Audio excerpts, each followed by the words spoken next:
সকালবেলাও জানতাম না যে আজকে আমার লাইফে কি ঘটতে যাচ্ছে। তাও ফেস টু ফেস না, আমি ফেস টু ফেস তাকে কত দেখিনি। সালে বিয়ে করেছেন আপনি বলেন তো? 2011-তে। এগুলো হয় আজকালকার বাংলাদেশে? এটা সম্ভব? একজন মানুষ সুস্থ একটা ব্যক্তি যার শরীরের কলিজার একটা অংশ কেটে তাকে দিতে হবে এবং তার লিভারটা ফেলে দিতে হবে, তার অন্য একটা মানুষের কলিজা নিয়ে সে বাঁচতে পারবে। ওই রোবটের যে আর্মসগুলা ওগুলা পেটের মধ্যে দিয়ে আমার লিভারটা কেটে, আমার যেহেতু সি সেকশন বেবি হয়েছে, তো ওই সি সেকশনের জায়গাটায় আবার কেটে ওই দিক দিয়ে লিভারটা বের করবে। ওকে। আমাকে নিয়ে যাবে, তো আমাকে বলতেছিল রেডি হওয়ার জন্য, গোসল করার জন্য। মানে মনে হচ্ছে যে কোরবানি দিতে নিয়ে যাচ্ছে।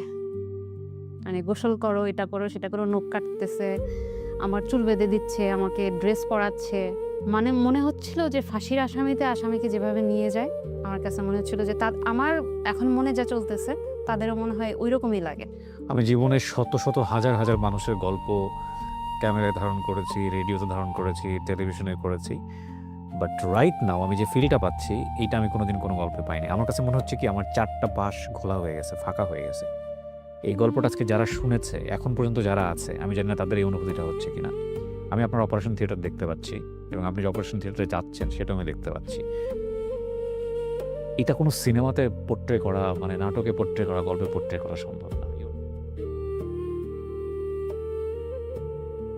আসসালামু আলাইকুম প্রিয় দর্শক এবং শ্রোতা। আল্লাহ সর্বাবস্থায় আমাদের সবার মঙ্গল করুন, সবসময়ের মতো সেই দোয়া এবং শুভকামনা জানিয়ে শুরু করছি ব্র্যান্ডিং বাংলাদেশের একটি এপিসোড। আমি আরজু কিবরিয়া আপনার সঙ্গে রয়েছি এবং আপনারা দেখছেন আমাদের প্রতিষ্ঠান studio of creative arts limited, বা সংক্ষেপে যেটাকে আমরা বলি সকা, SOCA, সকার নির্মাণে এই অনুষ্ঠানটি। আমাদের এই অনুষ্ঠানটি সহ আরও যাবতীয় যেসব অনুষ্ঠান আমরা ইউটিউবে এবং ফেসবুকের জন্য নির্মাণ করে থাকি, সেই সব অনুষ্ঠানগুলোতে আপনি অংশগ্রহণ করতে চাইলে আমাদেরকে ফোন করবেন। আমাদের ফোন নাম্বার আপনারা স্ক্রিনে দেখতে পাচ্ছেন, 09639887777। এছাড়া আপনারা চাইলে আমাদেরকে মেইল করতে পারেন। আমাদের মেইল অ্যাড্রেস sharemystory24@gmail.com। আপনার নামটা একটু প্রথমে বলেন। আমার নাম হচ্ছে রিমি। আসলে এটা আমার বাসায় সবাই আমাকে রিমা বলেই ডাকে। বয়স যদি বলতে কোনো আপত্তি না থাকে? 32। জন্ম জেলা? চাঁদপুর। চাঁদপুর। শুরু করেন আপনি। জি।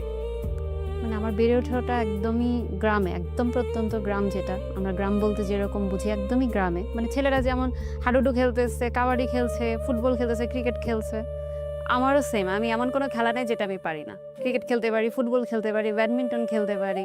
বাবা কি করতেন? আমার বাবা ব্যবসায়ী ছিলেন। কয় ভাই বোন আপনারা? আমরা 3 ভাই 2 বোন, আমি মেঝো। আচ্ছা, জি। তো এত বেশি চঞ্চল ছিলাম যে আমার কারণে আমার মা সবসময় অতিষ্ঠ থাকতো। মানে মা বলতো যে আমার তো আরো ছেলে মেয়ে আছে, কই ওরা তো কেউ এমন করে না, তুই কেন এরকম হলি? সবাই বলতো, সবাই, যে মেয়ের ওর মধ্যে মেলিপনা নাই, ও কেন এরকম এত দুষ্টমি করে। যাক, এভাবেই বড় হয়ে ওঠা। আমি SSC পর্যন্ত গ্রামেই ছিলাম। SSCর পরে আমার ইচ্ছা ছিল যে আমি ঢাকায় এসে পড়াশোনা করব। তো আমার বাবা এটাতে একটুই ছিল, মেয়েকে আসলে বাড়ির বাইরে দিতে চায় নাই। যাক, অনেক কষ্ট করে কান্নাকাটি করে বাবা মাকে ম্যানেজ করে আমি শহরে আসি। কোথায় পড়তেন? আমি সিদ্ধেশ্বরী গার্লসে পড়েছি। তখন থেকেই মোটামুটি আমাকে একটু বিয়ে দেওয়ার জন্য বাবা একটু চেষ্টা করে যাচ্ছিল। ছোটবেলা থেকে একটা ডান পিটে একটা স্বভাব রয়ে গেছে। মানে আমার তখন নিজের মধ্যে একটা ছিল যে না, আমি এত তাড়াতাড়ি বিয়ে করব না, পড়াশোনা শেষ করব, কিছু একটা করব, তারপর বিয়ে করব। কিন্তু আমার বাবা ওই যে একটু অস্থির হয়ে গেছে, মেয়ে না কি জানি কি হয়ে যায়, বাড়ির বাইরে থাকে, কি হচ্ছে না হচ্ছে, একটা টেনশন থাকতো সবসময় আমাকে নিয়ে। ওই দেখতো দেখতো আমার জন্য বিয়ে দেখতো। তারপর দেখা যায় যে কথাবার্তা একটু আগালে, যখন আমার সাথে পাত্রপক্ষ কেউ কথা বলতো কিংবা পাত্র কথা বলতো, আমি উল্টাপাল্টা কথা বলে পাত্রকে বিদায় করে দিতাম। আমি তখন অনার্স সেকেন্ড ইয়ারে। তখন অ্যাজ ইউজুয়াল আমার জন্য যেরকম পাত্র দেখা হয়, এটাও এরকম একটা প্রপোজাল আসলো। তো তখন মেবি একটা হরতাল বা কিছু একটা ছিল সানডেতে। তখন যেহেতু ফ্রাইডে স্যাটারডে বন্ধ, সানডে তো একটা বন্ধ, বাবা আমাকে মানে বাড়ি যেতে বলতেছে। তো আমি বললাম যে 3 দিন বন্ধ আছে, ঠিক আছে যাই। এমনি তো বন্ধ হলে আমি চলেই যেতাম। তখন গেলাম, যাওয়ার পর আমি শুনলাম যে সানডেতে আমাকে একটা পাত্রপক্ষ দেখতে আসবে। তা আমি একটু হতাশই হলাম, কারণ আমি যতবারই ছুটিতে বাড়ি যাই ততবারই কোনো না কোনো একটা জায়গা থেকে আমাকে দেখতে আসে। আপনার কি কেউ পছন্দের কেউ ছিল? না, আমার আসলে পছন্দের কেউ ছিল না। এটাই আমি আসলে ফ্যামিলিকে কাউকে বুঝাইতে পারিনি। সবাই ভাবতো কি যে এত পাত্র দেখাচ্ছি, কেন ওই রকম করে, কেন রাজি হচ্ছে না, নিশ্চয়ই ওর পছন্দের কেউ আছে। আমাকে জিজ্ঞেসও করছে, আমি বলছি না, আমার পছন্দের কেউ নাই। বলে তাহলে সমস্যা কি, তাহলে কেন এমন করতেছো, যদি থেকে থাকে আমাদের বলো, আমরা দেখি, কথা বলি। আসলে আমি বলছি যে না, আমার এরকম কিছু নাই, কিন্তু আমি এখন বিয়ে করতে চাচ্ছি। মানে কেন পছন্দ হতো না আপনার? মানে আমি না ওই সময়টাতে আসলে বিয়ে করতে চাই নাই। আমি চেয়েছি অ্যাটলিস্ট আমার অনার্সটা কমপ্লিট হোক, তারপরে আমি বিয়ে করবো। মানে মনের মধ্যে একটা ভয় ছিল হয়তো বা বিয়ের পর আমি পড়াশোনাটা কন্টিনিউ করতে পারবো না, যার কারণে আমার মনে হয়েছে যে আমি পড়াশোনাটা অ্যাটলিস্ট করি।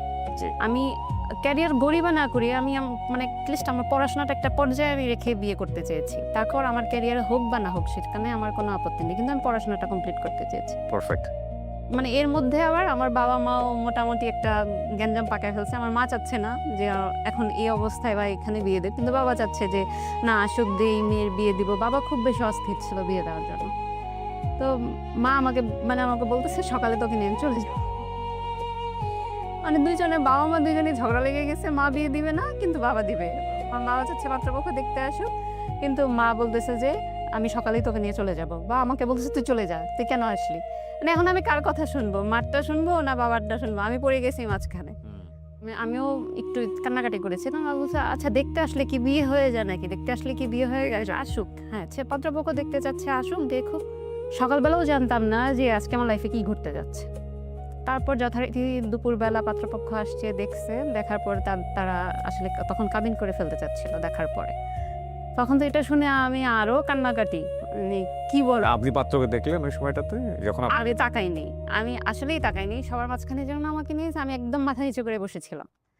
মানে আমি তো কোনো এমনি কৌতূহলই হয় না আপনার? না, আমি তো এমনি আমার মন খারাপ যে আমাকে দেখতে আসছে এভাবে। আমি তো এই জিনিসটা চাচ্ছিলামই না।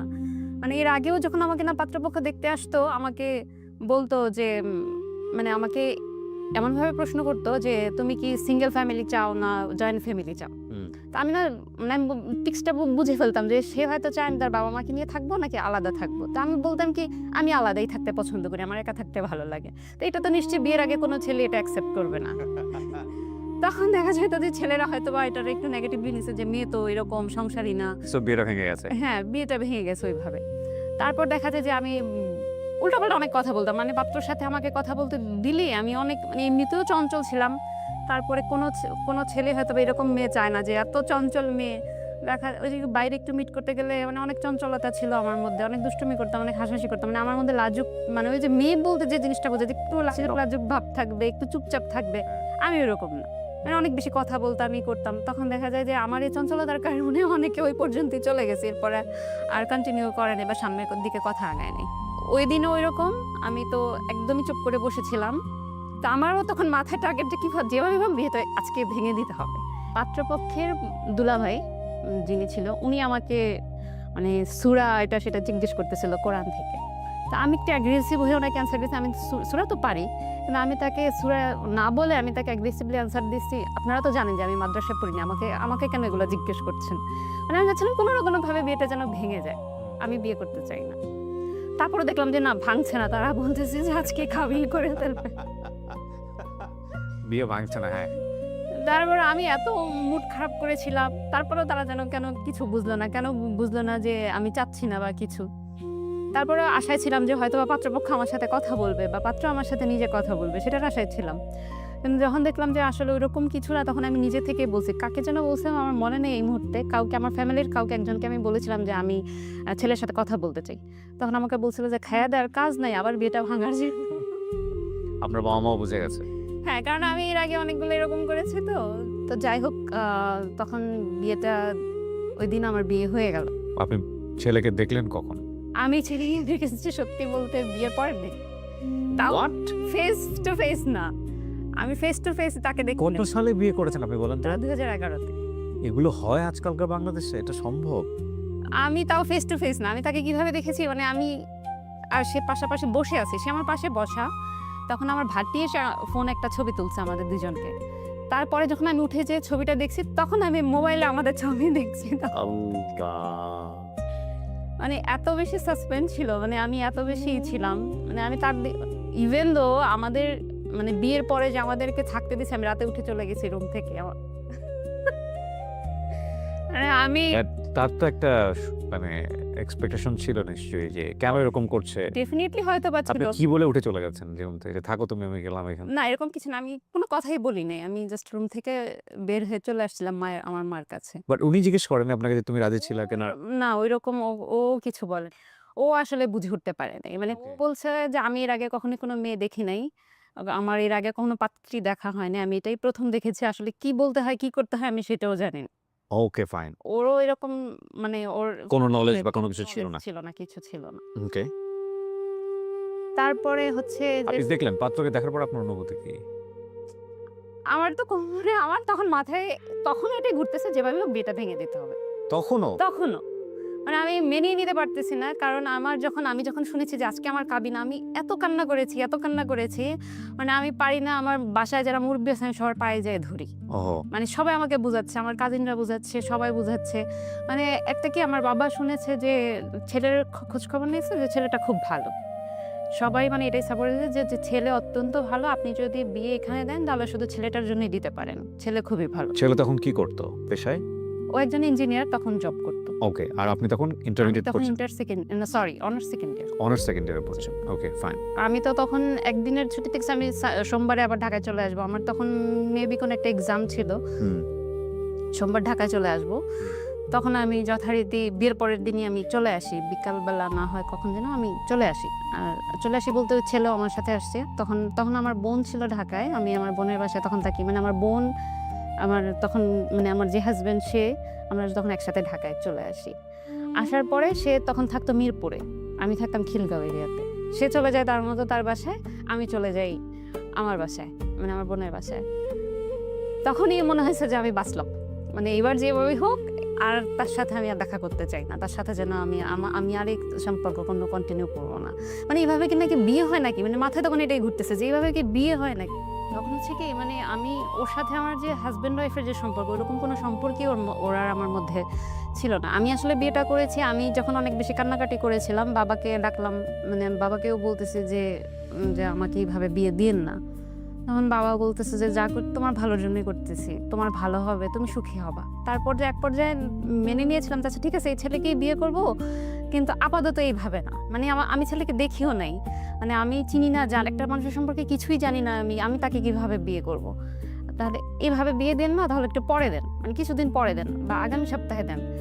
তখন আসলে এত বেশি মানে এত লোকজন তখন বাসায় ছিল, একটা অ্যারেঞ্জমেন্ট হয়ে গিয়েছিল, তখন আর পিছানোটা একটু সম্ভব হয় না। আবার ওই যে আমার প্রতি একটা কনফিউজ যে আমি হয়তো বা বিয়ে ভেঙে দিব। সো আপনার বিয়ের কয়দিন পরে আপনি ঢাকায় চলে আসলেন? আমি বিয়ের পরের দিনই ঢাকায় চলে এসেছি। তখন পর্যন্ত আপনাদের মধ্যে স্বামী স্ত্রীর কোনো সম্পর্ক নাই। ওকে, তারপর? আমি তখন পর্যন্ত মানে আমার ফ্রেন্ড সার্কেল আমি কাউকে বলিনি যে আমার যেভাবে মানে এই ঘটনা ঘটে গেছে আমার সাথে। আমি তারপরে যেদিন ঢাকায় চলে আসছি তার পরের দিন যথারীতি আমি আমার ক্লাসে গেছি, কেউই জানে না, তখনও কেউ জানে না। তো মাঝখানে একদিন ক্লাস গ্যাপ গেছে, আমার ফ্রেন্ডরা সবাই জিজ্ঞেস করতেছে কি ব্যাপার, তুই আসলি না কেন কালকে ক্লাসে, এটা সেটা। আমি বলতে চাইও বলতে পারছি না ওদেরকে যে আসলে কি হয়ে গেছে। তারপরে মনে হয় তার 2-3 দিন পরে আমি যে বলছি, কেউ তো বিশ্বাসই করে না। মানে কিভাবে সম্ভব এটা, মানে কি? আমি তখন বলতেছি যে আমি জানি না কি হয়েছে না হয়েছে, আমি এখন কি করব আমি জানি না। তো ও তো তখন ওর বাসা মিরপুরে, ও মিরপুরে চলে গেল, আমি আমার বাসায়। তখন দেখা যাচ্ছে যে ও আমাকে ফোন দেয়, আমি ফোন ধরি না। বিভিন্নভাবে আমার সাথে যোগাযোগ করে, আমি ওর ফোন মানে ওর সাথে কোনো টোটালি ওইভাবে কথা বলছি না বা করছি না। তখন এটা নিয়ে আমার বোন, আমার মা আমার সাথে খুব রাগ করে। মানে প্রতিদিন সকালে উঠে মা আমাকে ফোন দিবে, ফোন দিয়ে বলে কি মানে ওর নাম ধরে বলতো, জাহেদের সাথে কি কথা হয়েছে, ফোন দিছো, নাস্তা খাইছে কিনা জিজ্ঞেস করছো, অফিসে গেছে কিনা জিজ্ঞেস করছো, মানে আমাকে বলে দিত। আমি তোমার মন চাইলে তুমি যা জিজ্ঞেস করো, আমি পারবো না। ওকে। তোমার মন চাইলে তুমি জিজ্ঞেস করো, আমি এগুলো জিজ্ঞেস করতে পারবো না, আমার ভালো লাগে না। সম্পর্কটা আস্তে আস্তে মানে তখন দেখা যায় আমার মা ওকে ফোন দিত, ওর খোঁজ খবর নিত, এবং ওর যেদিন বন্ধ থাকতো তখন বলতো আমার বোনের বাসায় ওকে আসার জন্য, যে তোমার তো অফিস বন্ধ কালকে, তাহলে যাও এই বাসায় যাও, গিয়ে 2 দিন বেড়ায় আসো, এখানে থাকো। আমি আমার মার সাথে রাগারাগি করলাম, তুমি কেন এখানে আসতে বলছো, তুমি কেন তাকে আসতে বলতেছো। আমি মানে আমাকে পরবর্তীতে এত বেশি আমি তার সাথে ঝামেলা করছি যেটা বলার মতো না। তখন আমার মা, আমার বোন তাকে বলল যে দেখো ও তো এরকম পাগলামি করতেছে, আর ও ছোটবেলা থেকে একটু এমন, ও একটু বেশি চঞ্চল, কিন্তু আবার ওর মনটা খুব ভালো। মানে আমার মা ওকে বলছে যে তুমি যদি ওকে বুঝতে পারো তাহলে ওর মনটা অনেক ভালো। এটা এই বিয়ের কতদিন পরের ঘটনা? এটা আমার বিয়ের মানে এরকম করতে করতে কতদিন গেছে আপনাদের? অলমোস্ট 2 মাস চলে গেছে। ছেলে কিছু বলতেছে না?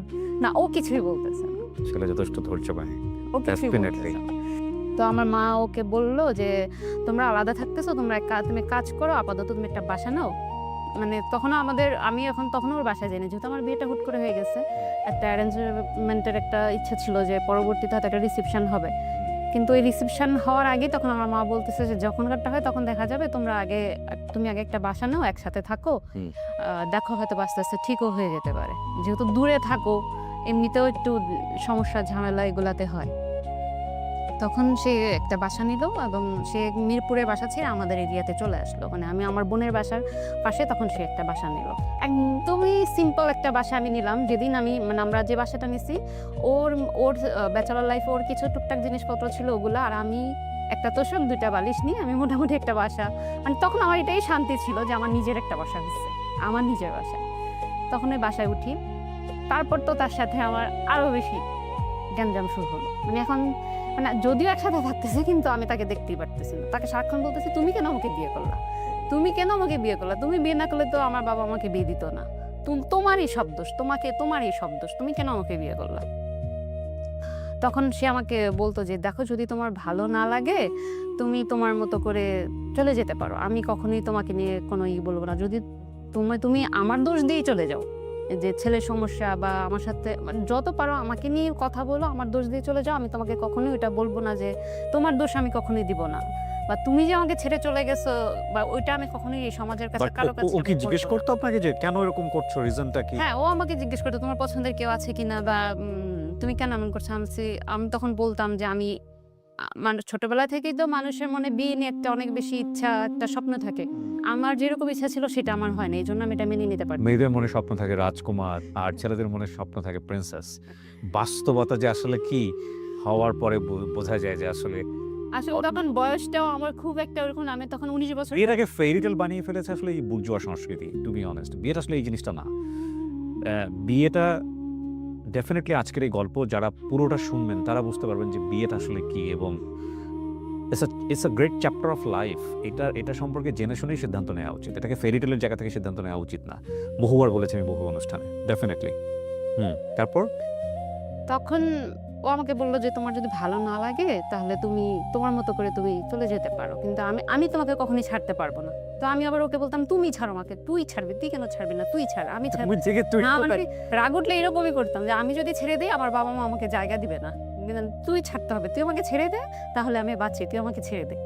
তখন বল, আমি এই কাজটা কখনোই করতে পারবো না, আমি তোমাকে কখনোই ছাড়তে পারবো না, তোমার যদি ভালো না লাগে তুমি চলে যাও, আমার যত দোষ আছে সব বলো, এগুলা বলে তুমি চলে যাও। কিন্তু আবার তখন আমার মাথায় কাজ করতো, আচ্ছা আমি যদি ছেড়ে চলে যাই আমার বাবা মা তো আমাকে জায়গা দিবে না, আমি যাবো কোথায়। বাসায় কি রান্না বাড়া করতেন ওই সময়টাতে? না, আমি তখন রান্না বাড়া খুব একটা আমি পারি না। তাহলে এমনই আমার বোনের বাসা কাছে ছিল, আমার বোন রান্না করে করে বক্সে করে পাঠিয়ে দিত। বাট আমার ফ্যামিলি ইনফর্ম ছিল যে আপনাদের সংসার এরকম চলতেছে, এভাবে ঝামেলা চলতেছে। ওর ফ্যামিলিতে স্টিল হয়তো আজকে আমার ভিডিও দেখলে হয়তো জানতে পারবে, তখন পর্যন্ত এখন পর্যন্ত কেউ জানে না ওর সাথে যে আমার ইনিশিয়ালি কি ছিল। জি, ইনিশিয়ালি এগুলা ছিল তখন না, তো কেউ জানে না বলে। কেউ জানে না। আর আপনার ফ্যামিলিতে? আমার ফ্যামিলি আমার বাবা মা ভাই বোন সবাই জানে। ওনাদের কাছ থেকে ফিল হয় না যে বিয়ে দিয়ে বিপদে পড়লাম কিনা আপনার বাবা মা? হ্যাঁ, এরকম তো অনেক মানে গিল্টি ফিল করছে তারা যে কি করলাম, মানে একদমই মন বসতেছে না মেয়েটার, এতদিন হয়ে গেল এখনো এরকম করতেছে। বাবা মাঝে মাঝে রাগ হইতো, অনেক রাগ হইতো, মানে আমার সাথে রাগ হইতো, আবার আমিও বাবার সাথে রাগ হইতাম, তুমি তো আমাকে বিয়ে দিছো, কেন দিলে এইভাবে। আমিও বাবার সাথে রাগ করে অনেকদিন কথা বলি নাই। তখন যখন এক পর্যায়ে এরকম ছিল, আবার তার প্রতি আমার মায়াও লাগতো। দেখতাম যখন তার সাথে আমার ঝগড়াঝাটি হয় বা কিছু, সে চুপচাপ বসে বসে কান্না করতো, মানে আমি যখন বলতাম আমি চলে যাব, থাকবো না, সে চোখের পানি ফেলতো, তখন এটা দেখলে আবার খুব মায়া লেগে যেত। ওকে।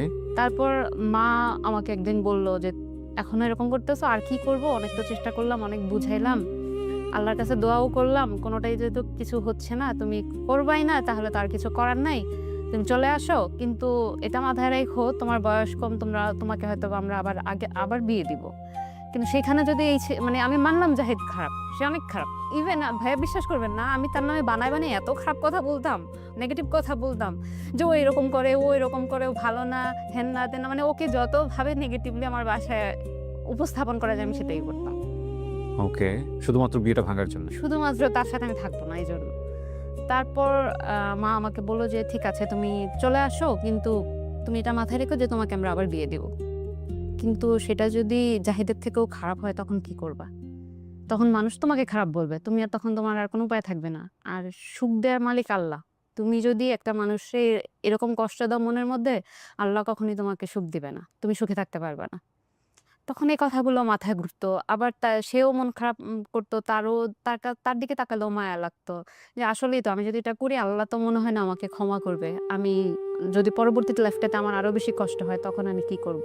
আমার যদি সেই লাইফটা আরো বেশি খারাপ যায় তখন আমি কি করব?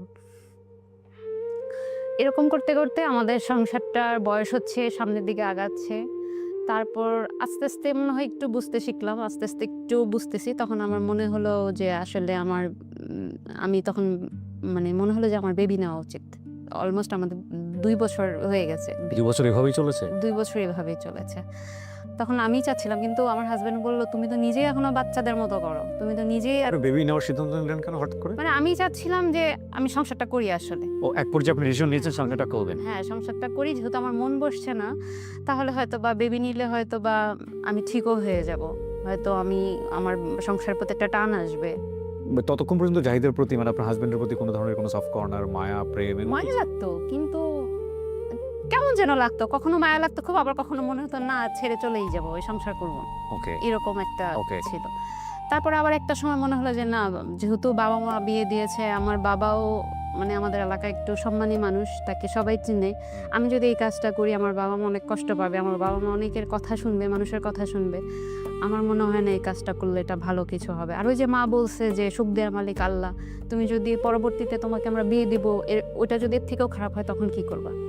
ওই কথাটাই মাথায় একটু বেশি ঘুরতো যে আসলেই তো যদি আমার লাইফটা আরো বেশি ক্রিটিক্যাল হয়ে যায়, এখানে তো আমার কোনো সমস্যা নেই, সমস্যা আমি নিজে, আর তো কোনো সমস্যা নেই, তাহলে আমি এটা অ্যাডজাস্ট করার চেষ্টা করি। জাহিদের পক্ষ থেকে কি কোনো ট্রাই ছিল? যেহেতু লাইক ওর প্রতি আপনার একটা সফট কর্নার তৈরি করার জন্যে বা প্রেম তৈরি করার জন্যে, ভালোবাসা আনার জন্যে ও কোনো ধরনের কোনো চেষ্টা করতো? যেটা ও চেষ্টা এক্সট্রা এফোর্ট দেওয়া যেটাকে বলে? ও চেষ্টা করেছে আমাকে, মানে ওর জায়গা থেকে অনেক চেষ্টা করেছে। আমাকে ছোটখাটো গিফট দিত, ইভেন দো আমাকে এটাও বলছে তুমি আমাকে ভালোবাসার দরকার নেই। না আমি সারাক্ষণ দেখা যায় ওর সাথে ভালো কথাও না, আমি খুব অ্যাগ্রেসিভলি বলতাম। আচ্ছা। তো আমাকে বলতো আমাকে ভালোবাসার দরকার নেই, তুমি জাস্ট আমার সাথে একটু ভালো করে কথা বলো। মানে ও আপনি যখন ওর সাথে খারাপ ব্যবহার করতেন ও কোনো খারাপ ব্যবহার করতো না? ও রিপ্লাই ও দিত না? কখনোই আমার সাথে কোনো খারাপ আচরণ করেনি, কখনোই। এটাই তো সবচেয়ে বড় গিফট। এই জিনিসটার জন্যই আমার মনে হয়েছে যে আসলে সে একজন ভালো মানুষ, আসলে সে একজন জেনুইন মানুষ। আমরা যখন কারোর সাথে খারাপ আচরণ করি আমরা কিন্তু জানি যে আমরা খারাপ আচরণ করছি। This is a very important point because we are not baby. So অপর পক্ষ থেকে রিয়াকশন কি আসবে ওটাও আমাদের হিসাবের মধ্যে থাকে, কিন্তু রিয়াকশন না আসলে তখন কিন্তু আমাদের ব্রেনের সিগন্যালটা অন্যরকম হয়ে যায়। ইভেন তো তার ফ্যামিলিতেও সে কখনো কাউকে কিছু বলে, ভেরি গুড। কেউ জানে না। হয়তো আজকে আমার ভিডিও দেখলে অনেকেই জানতে পারবে, এখন পর্যন্ত কেউ জানে না যে আমাদের লাইফে এত কিছু গেছে। সো বেবি নেওয়ার সিদ্ধান্ত নিলেন এবং হাজবেন্ড বলল যে দেখো বুঝো। হ্যাঁ, ও আসলে তখন আমাকে বলল যে তুমি নিজেই এখনো বাচ্চা, তুমি নিজেই এখনো সংসারী না, তুমি কিভাবে মানে বাচ্চা করবে। তখন আসলে বিয়ের তখন ২.৫ বছর পরে আমার বেবি আমার হয়। তখন ওই বেবি আসার পর আসলেই যেটা আমি চিন্তা করছিলাম সেটা হয়। আমি আস্তে, আস্তে একটু সংসারী হয়ে উঠি। বাচ্চার প্রতি মানে বাচ্চা জন্ম দেওয়ার পরে আমি অনেকটাই ঠান্ডা হয়ে যাই। মানে এটা কি তখন আপনার লেখাপড়া আমার বন্ধ হয়ে গেছে? পড়া কমপ্লিট। ও আপনি অনার্স কমপ্লিট করে ফেলেছেন। অনার্স তো আপনার যে ভয় ছিল সেটাও তো হ্যাঁ, হয়নি। সেটাও হয় নাই। সে আমার পড়াশোনার জন্য কোনো হার্মফুল ছিল না। ওকে। সে আমার পড়াশোনায় যথেষ্ট সাপোর্ট দিয়েছে সবকিছুতেই। আমি বিয়ের আগে যে স্বাধীনতাটা পাই নাই, যেহেতু আমার ফ্যামিলি, আমার বাবা-মা একটু ধার্মিক ছিল।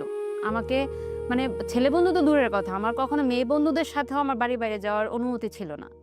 সেখানে আমি আমার হাসব্যান্ডের কাছ থেকে আমার বিয়ের পরে অনেক স্বাধীনতা পেয়েছি, যার কারণে ওর প্রতি একটা সফট কর্নার তখনই ছিল যে আমি অনেক ঘুরেছি, বন্ধু-বান্ধবীদের সাথে অনেক জায়গায় যেতাম, খেতে যেতাম, শপিংয়ে যেতাম, যেটা আমি আগে কখনোই করতে পারিনি। তারপর যখন বেবি হলো, তখন বেবি একটু বড় হলো, আমরা আস্তে, আস্তে একটু ট্যুর দেওয়া শুরু করলাম। দেশের বাইরে অনেক জায়গায় গিয়েছি, ঘুরতে অনেক জায়গায় গিয়েছি। সে যথেষ্ট সাপোর্টিভ একজন মানুষ সবকিছুতেই। আমার বাচ্চারা মায়ের থেকে বাবার পাগল বেশি, এবং সে এমন একজন মানুষ, সে মানে বাবার যে অবদানটা বাসায় সেটাও রাখতে পারে, মায়েরটাও সে রাখতে পারে। মানে আমি যদি বাসায় না থাকি, সে বাসায় আছে, আমি 2 দিন বাসায় না থাকলেও কোনো প্রবলেম নেই। সে বাচ্চাদের খাওয়াতে পারবে, ঘুম পাড়াতে পারবে, ইচ অ্যান্ড এভরিথিং সে সবকিছু পারে, গোসল করাতে পারে, সবকিছু করতে পারে। তো বাচ্চারা আমার থেকে তার প্রতি অ্যাটাচড বেশি। ঘুমাবে তার কাছে, আমার কাছে ঘুমাবে না। সে এত বেশি কেয়ারিং একজন মানুষ সবার ক্ষেত্রে। সে আমাকে বলতো যে তুমি আমাকে ভালোবাসার কোনো দরকার নেই, তুমি জাস্ট আমার সাথে একটু ভালো আচরণ করো, আমার আর কিছু চাই না। আমার বেবি বড়টা যখন 10 বছর, তখন আমি বললাম যে দেখো আমার মানে আমাদেরও ইচ্ছা ছিল না, প্ল্যান ছিল না সেকেন্ড বেবির। তখন একদিন কেন জানি আমি কোথা থেকে একজনকে কথা বলতে শুনেছি যে একটা বাচ্চা হলে কি হয় যে পরবর্তীতে বাবা মা তো সারা জীবন বেঁচে থাকে না, বাবা মা না থাকলে এই বাচ্চাটা একদম এতিম হয়ে যায়, মানে ওর আপন বলে কেউ থাকে না। তখন এই কথাটা আমার মাথায় খুব লাগলো যে আসলেই তো সত্যি, আমি ওইভাবে কখনো চিন্তা করিনি যে আসলে তো আমার বাচ্চাটা একা হয়ে যাবে যখন আমি থাকবো না, ওর তো কেউ নাই, ওর আপন বলে তো কেউ নাই। তখন আমি তাকে বললাম যে এই জিনিসটা না আমার খুব খারাপ লাগতেছে, আমি আরেকটা বেবি চাই। তখন আমাকে বললো কি, আমি আবার আমার ফার্স্ট বেবি যখন হয় তখন আমি অনেক বেশি সিক ছিলাম সব কিছুতেই, আমি মানে একদমই খাওয়া দাওয়া করতে পারতাম না, অনেক বেশি সমস্যা। আর যেহেতু আমাদের একার সংসার, মানে আমাদের বাসায় হাজব্যান্ড ওয়াইফ ছাড়া আমরা কেউ নেই, আমাদের একটু দেখাশোনা বাচ্চা সামলানো একটু কষ্ট হয়ে যায়। তখন সে আমাকে বলছে যে তো বলতো যে তোমার অনেক কষ্ট হবে, আমি মানে চোখে দেখতে পারবো না, তোমার এই কষ্টগুলো আমার সহ্য হয় না। তখন আমি তাকে কনভিন্স করলাম যে প্রথমবারটা নাকি এরকমই হয়, সেকেন্ড বেবি হলে এরকম হয় না, সেকেন্ড বেবি হলে একটু ইজি থাকে ব্যাপারগুলো, আমার সমস্যা হবে না। তো সেকেন্ড বেবি যখন চাচ্ছিলাম, আমার অনেক দিন সময় লেগে যায় সেকেন্ড বেবি কনসিভ করতে। তা আমরা হচ্ছে বেড়াতে যাব মালয়েশিয়াতে। তখন আমি যেদিন আমার ফ্লাইট, সন্ধ্যা 7টায় আমার ফ্লাইট, আমি সেদিন সকালবেলা জানতে পারলাম যে আমি কনসিভ করেছি। ওকে। কিন্তু আমার তখন মাথায় ঘোরাচ্ছিল যে আমি কি করব, আমার 7টার সময় ফ্লাইট, আমি কি করব। আমি যদি এই বিষয়টা আমার হাজব্যান্ডকে বলি, ও সব ক্যান্সেল করে দিবে এখন। কিন্তু আমি চাচ্ছি না যে এটা রিস্ক cancel পিরিয়ড হোক। ওই সময়টাতে ইনিশিয়ালি। হ্যাঁ। কিন্তু আমি চাচ্ছি না যে ট্যুরটা ক্যান্সেল হোক, যেহেতু আমাদের সবকিছু বুক করা হয়ে গেছে, হয়ে গেছে, অনেক বড় লস হয়ে যাবে। তারপর লসের থেকে বড় চিন্তা করেছি যে আমার ঘোরাটা মিস হয়ে যাবে। আবার বেবি কনসিভ করলে বেবি হতে হতে আবার সবকিছু ঠিক হতে মিনিমাম 2 বছর লেগে যাবে। আবার কবে যাব এতদিন, মানে আমি তাকে বলতে চাই আবার বলতে পারছি না। আমি জানি এখন যদি বলি সে একদমই সব ক্যান্সেল করে দেবে। তখন আমি মেডিসিন কিনে মোটামুটি একটু প্রিপারেশন নিয়ে রাখছি। তা আমি যেহেতু জানি যে এর আগেও ফ্লাই করেছি, প্লেনে উঠলে কথা বলা যায় না, যেহেতু কানে একটা অনেক বেশি সাউন্ড লাগে, কথা বলতে গেলে কিন্তু কানে খুব বাজে, প্লেনের আওয়াজের ভিতরে, কিন্তু প্লেনের ভিতরে কথা বলতে খুব কষ্ট লাগে। আমি জানি না অন্যদের হয় কিনা, কিন্তু আমার হয়। আমি কথা বলতে গেলে আমার কান বন্ধ হয়ে যায় প্লেনের মধ্যে। তা আমি তাকে কি বলবো এটা আমি মেসেজ করেছিলাম ফোনে, মানে একটা লেখা লিখে রেখেছিলাম, যেহেতু আমি কনসিভ করছি ওই নিউজটা তাকে আমি কিভাবে দিব। তো আমি চিন্তা করে তাকে, মানে আমি যখন বাংলাদেশ ক্রস করে চলে যাব তখন তাকে আমি এটা বলবো যে আমি কনসিভ করেছি, তখন তার সে ক্যান্সেল করতে পারবে না। এর আগে যদি বলি তাহলে সে ক্যান্সেল করে দিবে। তো যখন মোটামুটি আমি 25-30 মিনিট ফ্লাই করেছি 30,000 ফিট উপরে, তখন আমি তাকে আমার ফোন বের করে মেসেজটা দেখাই, ও সেটা পড়ো। তখন সে পরে এরকম আমার দিকে তাকায় আছে, মানে কি তুমি কি করছো এটা, মানে সে খুশি হওয়ার থেকে সে মানে সে ভয় পেয়ে গেছে, অবাক হয়ে গেছে, মানে তুমি কি করছো এটা, তুমি আমাকে এতক্ষণ কেন বললা না, যে বললে কি করতাম, ক্যান্সেল করতাম, আমি এই জন্যই বলিনি। মানে আমি তুমি কি পাগল হয়ে গেছো, তুমি এই মানে সে আমাকে ইয়ে কর, মানে সে কি বলবে বুঝে উঠতে পারতেছে না, কাজটা একটু ভালো করো না, আমাকে বারবার শুধু বলতেছে কাজটা একটু ভালো করো না, এটা অনেক বড় রিস্কি হয়ে যাবে, অজানা একটা দেশে যদি তোমার একটা প্রবলেম হয় আমি তখন কোথায় যাব, কি করব। আমি বলছি কিছু হবে না, চলো, কিছুই হবে না, আমি ঠিক আছে, কিছু হবে না। তখন যাক, এইভাবে বলে আসলেই আল্লাহর রহমত ছিল, কিছু হয় না। আমরা ভালোভাবে 15 দিন ঘুরে টুরে তারপর দেশে আসি।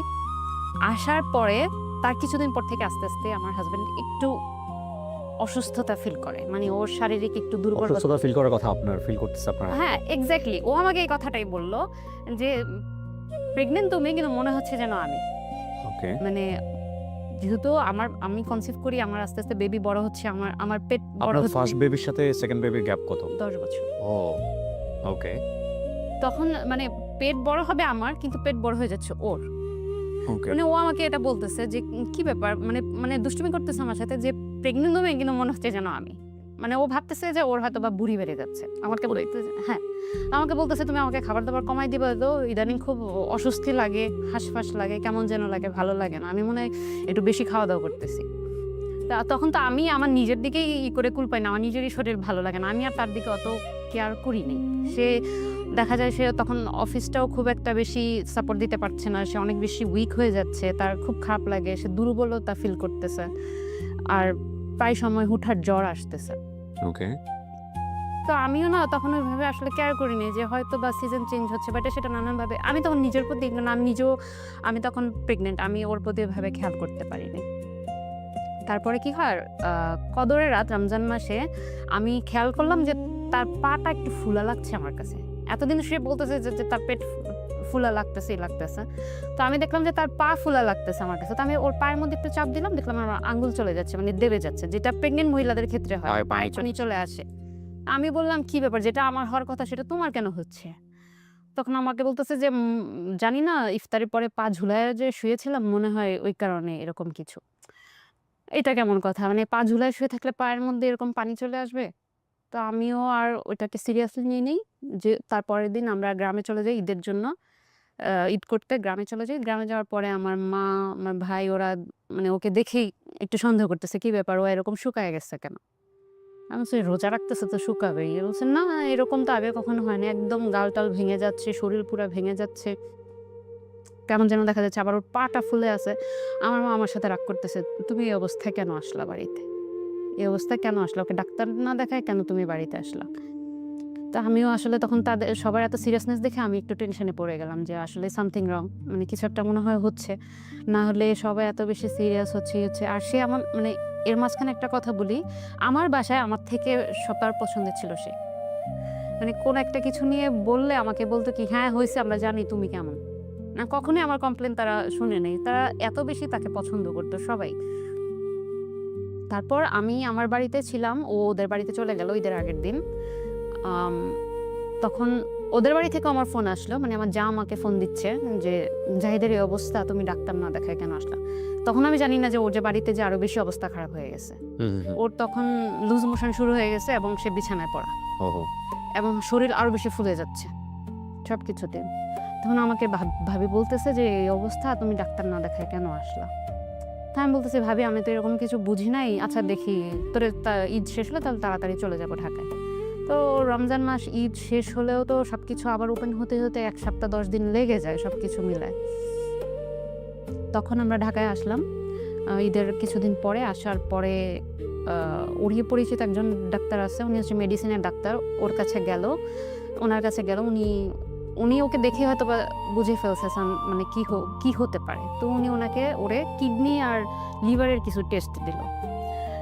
তো দেখা গেল যে ওর কিডনি টেস্টগুলো সব ভালো আছে। অনেকগুলোই টেস্ট দিয়েছে, তো আমার সবগুলোই ভালো ছিল। কিন্তু লিভারের যে টেস্টটা ওটা তখন উনি বলে নাই। উনি ওকে বলছে যে, "তুমি পিজিতে হেপাটোলজিস্ট ডিপার্টমেন্টে তুমি এই ডাক্তার দেখাও।" ডাক্তার সাজেস্ট করে দিল যে এই ডাক্তারের কাছে যাও। তো পিজিতে অনেকদিনই আসলো, টেস্ট করলো। অনেকদিন লেগে গেছে ওর রোগটা ফাইন্ড আউট করতে। অনেক টেস্ট ছিল, ডিএনএ টেস্ট, মানে লিভারের অনেক ফাংশন, অনেক কিছু টেস্ট করতে এগুলোর রেজাল্ট আসতে অনেকদিন লেগে গেছে। ১০-১৫ দিন পরে আমরা জানলাম যে আসলে ওর লিভারে প্রবলেম হয়েছে, যেটা লিভার সিরোসিস, এবং যেটা হয়েছে ওর হেপাটাইটিস বি ভাইরাস থেকে। এবং এটা বলা চলে এটা ওদের ফ্যামিলিগত। মানে তখন তো মানে মাথায় আকাশ ভেঙে পড়াটা কি জিনিস, যেটা ছোটবেলা থেকে শুনে আসছি ওইভাবে ফিল করিনি। তখন আসলে আমার মাথায় আকাশটাই ভেঙে পড়েছে। তখন ওর বয়স কত যখন এটা ধরা পড়লো? আমার হাজবেন্ডের হ্যাঁ, ওই সময় 40। 40-এ গিয়ে এটা ধরা পড়েছে। ওকে, তারপর? তখন আমার মাথায় আসলে আকাশটাই ভেঙে পড়লো। কারণ আমি তখন প্রেগন্যান্ট 6 মান্থ। খুব স্বাভাবিক। আর ও আরো বেশি ভেঙে পড়ার কারণ হচ্ছে ওরই এক বড় বোন এক্সপায়ার্ড করেছে, সেম কেস। ওহো! Same case.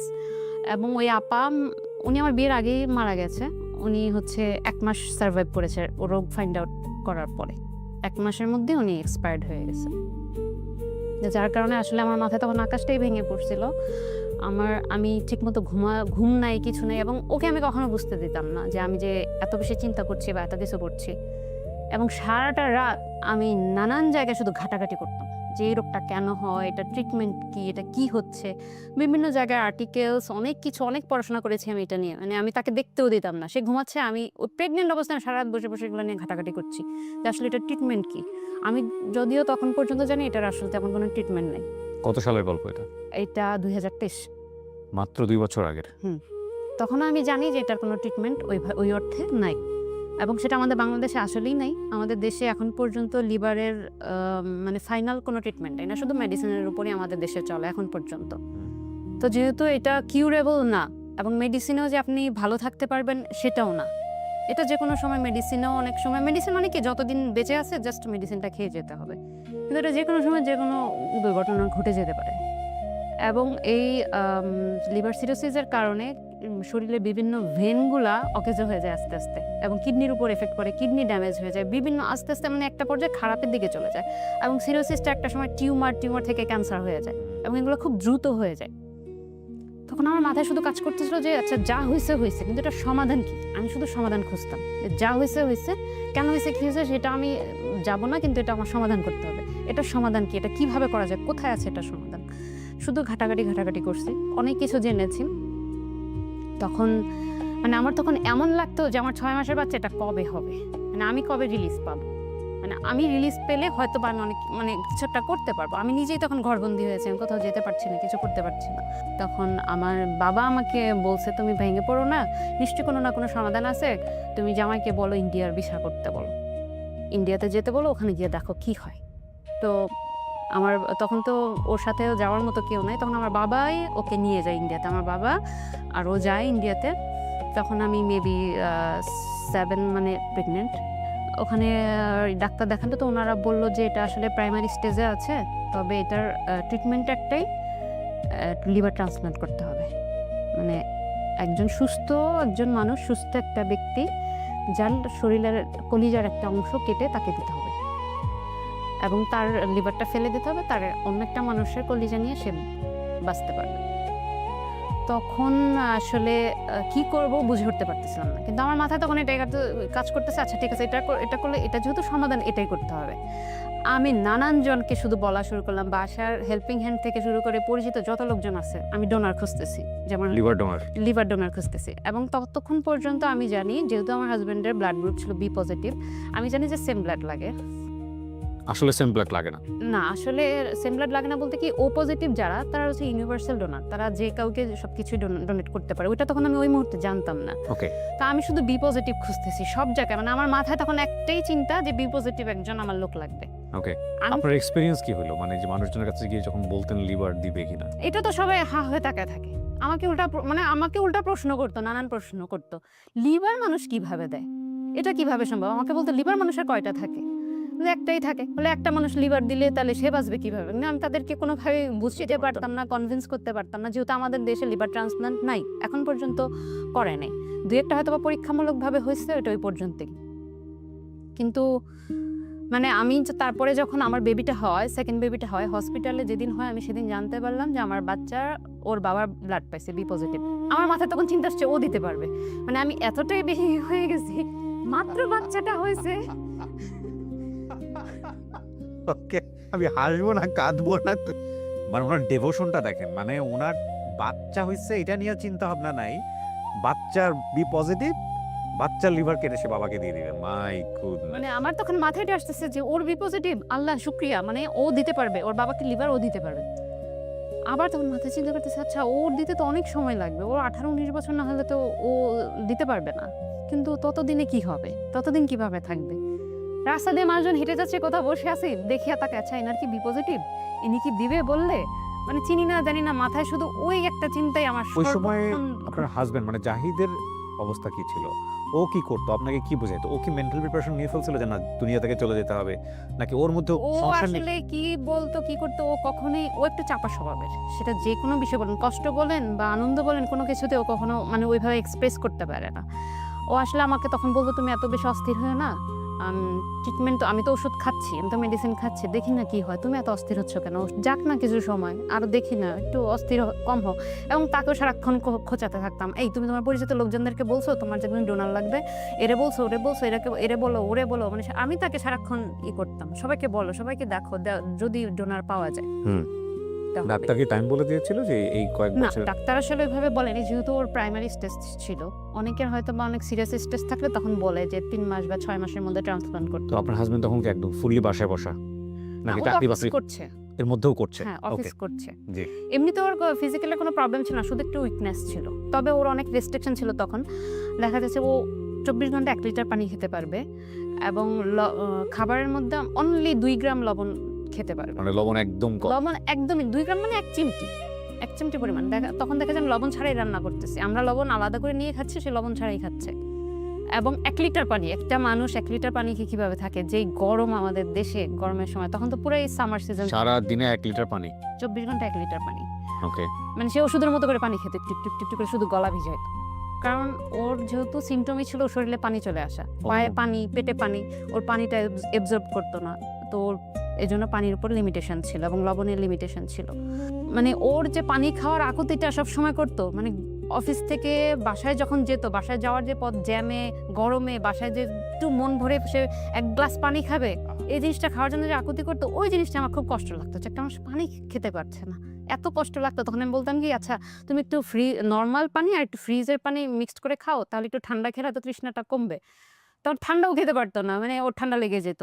৩ মাস পর আবার ও চেকআপে যায়। তখন আমি তো ওকে বললাম যে, "তুমি ফুল প্রিপারেশন নিয়ে আসবা, ওখানে ট্রান্সপ্লান্টের জন্য কি, কি করতে হয় সবকিছু জেনে আসবা।" এবং ও যায়, যাওয়ার পর ওখানে ডাক্তারের সাথে কথা বলে। ডাক্তার তখন ওকে ডিটেইলস বলে ট্রান্সপ্লান্টের জন্য কি, কি প্রয়োজন, কি, কি করতে হবে এবং ডোনারের কথা জিজ্ঞেস করছে। তখন বলছে যে, "ডোনার আপনার যেহেতু বি পজিটিভ যে কেউ ১৮ থেকে ৪০ বছর বয়সের বি পজিটিভ অথবা ও পজিটিভ। এই ২ টা মানুষ আপনাকে, সুস্থ একজন মানুষ আপনাকে লিভার ডোনেট করতে পারবে। এবং সেটা হতে হবে আপনার ফ্যামিলি মেম্বার, বাইরের কেউ না। যেহেতু মানে অর্গান বেচাকেনা এটা আইনত দণ্ডনীয় অপরাধ। সে কারণে ওরা বলছে যে ফ্যামিলির কেউ দিতে হবে, বাইরের কেউ না। তখন মানে আমি যখন শুনছি যে ও পজিটিভ দিতে পারবে, আমি কিভাবে এটা শুকরিয়া আদায় করব জানি না। আমার ও পজিটিভ, এবং আমি যখন শুনতে পারছি যে ও পজিটিভ দিতে পারবে, আমি মানে শুকরিয়া আদায় করতে আমি ওই মুহূর্তটা বলে বুঝাতে পারবো না যে আমার যে কতটা, আমি মানে মনে হচ্ছে মাথার উপর থেকে বিশাল বড় একটা পাথর সরে গেল। তখন আমি ওকে সাথে, সাথে বললাম যে, "তুমি কালকে আবার ডাক্তারের কাছে গিয়ে জিজ্ঞেস করবে যে আমার ওয়াইফ দিতে পারবে কিনা।" কারণ তার একটা বেবি হয়েছে মাত্র এবং ২ টাই সি সেকশন। এটা শোনার পর সে কি বলছে? তখন সে আমাকে বলতেছে যে, "তুমি দিবা মানে কিভাবে কি?" আমি বলছি, "আরে আমি দিচ্ছি না, তুমি জিজ্ঞেস করো না। আমি কি বললি কি দিয়ে দিতে? তুমি জানো, ইনফরমেশনগুলো নিয়ে আসো।" তখন সে জিজ্ঞেস করছে। পরের দিন হসপিটালে গিয়ে ডাক্তারের সাথে কথা বলছে। ডাক্তার বলছে যে, "বেবির বয়স কত?" তখন বলছে যে 1 মান্থ। তখন বলছে যে, "না, আপাতত তো না। 1 মান্থ বাচ্চার বয়স এই মুহূর্তে তো দেয়া যাবে না। ৭-৮ মাস পরে বেবি আরেকটু বড় হলে তখন হয়তোবা আমরা করতে পারবো।" তখন আমি বললাম, "যা, যা ডকুমেন্টস লাগবে তুমি সব জেনে আসো। আমি দেখি কি করতে পারি।" তখন সে দেশে আসলো। যখন আমি বলতেছি যে আমি দিব, যেহেতু আমরা ডোনার ওইভাবে আসলে খুঁজে পাচ্ছি না, কাউকেই করতে পারি নাই। তখন সে বলতেছে যে, "দেখি না কি হয়, আমি তো ভালো আছি। আমার তো কোনো প্রবলেম হচ্ছে না।" আমি বলছি, "প্রবলেম হচ্ছে না, কিন্তু এটা যদি আরো খারাপের দিকে চলে যায় তখন আমাদের আর কিছুই করার থাকবে না। ক্যান্সারটা ওই দিকে চলে গেলে অনেকটাই ক্রিটিক্যাল হয়ে যাবে বিষয়টা। আমি চাচ্ছি না এটা নিয়ে বসে থাকতে। যত বসে থাকবো তত এটা মানে ভালো তো হওয়ার কোনো চান্সেস নেই। এটা খারাপই হবে। তাহলে আমি কেন এটা নিয়ে বসে থাকবো?" সবাই আমাকে একটু বলছে যে, "আরেকবার চিন্তা করো, আরেকবার চিন্তা করো।" যে আমাকে এই কথা বলছে আমি তার সাথেই মানে সম্পর্ক বন্ধ করে দিচ্ছি। মানে কেন আমাকে বললো আরেকবার চিন্তা করো? কেন আমি আরেকবার চিন্তা করব?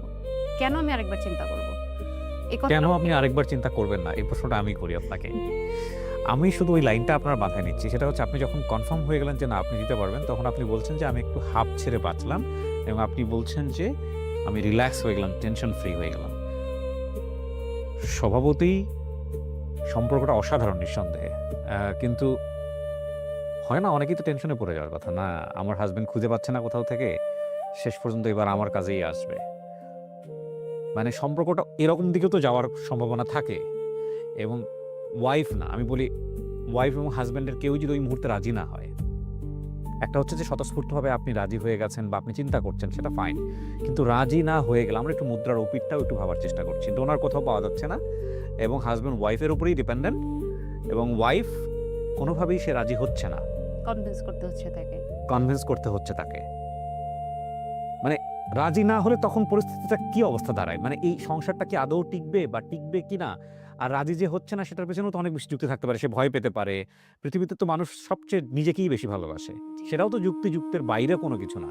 কিন্তু আপনি অনেক স্মুথলি নিয়ে ফেলছেন। সেদিক থেকে হয়তোবা তখন পর্যন্ত আমরা চিন্তা করছি খুবই সুন্দর একটা গল্প। কিন্তু ম্যাক্সিমাম ক্ষেত্রেই তো বা অনেকেই তো রাজি নাও হইতে পারে। আপনার মাথায় এই জিনিসগুলো আসছে ওই সময়টাতে? না, আমার মাথায় আপনার অ্যান্সারটা কি? কিছু নেই। আমার তখন এগুলো আসে নাই।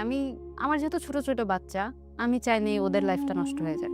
মানে আমি ওর বাবা ছাড়া ওদের লাইফটা কল্পনা করছি যে ওদের লাইফটা অনেক বেশি ক্রিটিক্যাল হয়ে যাবে।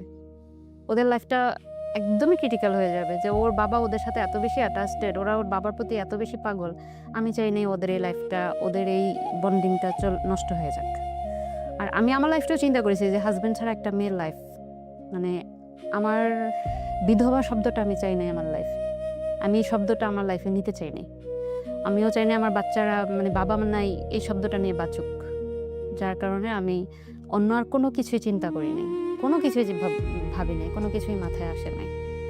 যে আমার চোখে মানে আরও বেশি লাগছে যে আমার চোখের সামনে একটা মানুষ আস্তে আস্তে কষ্ট করে ট্রিটমেন্ট না নিয়ে চলে যাবে, এই জিনিসটা আমি মেনে নিতে পারবো না। আমি সারা জীবন নিজেকে ক্ষমা করতে পারবো না। আমার কিছু করার ছিল কিন্তু আমি করি নাই। আমি নিজেকে হয়তো বা সারা জীবনও ক্ষমা করতে পারবো না। তখন আফসোস করলেও কোনো লাভ হবে না। আফসোস করেও আমার আর কোনো কিছুই ঠিক হবে না। তারপর তখন ও আসলো, আসার পরেই শুরু হলো আমাদের সব কিছু গুছানো।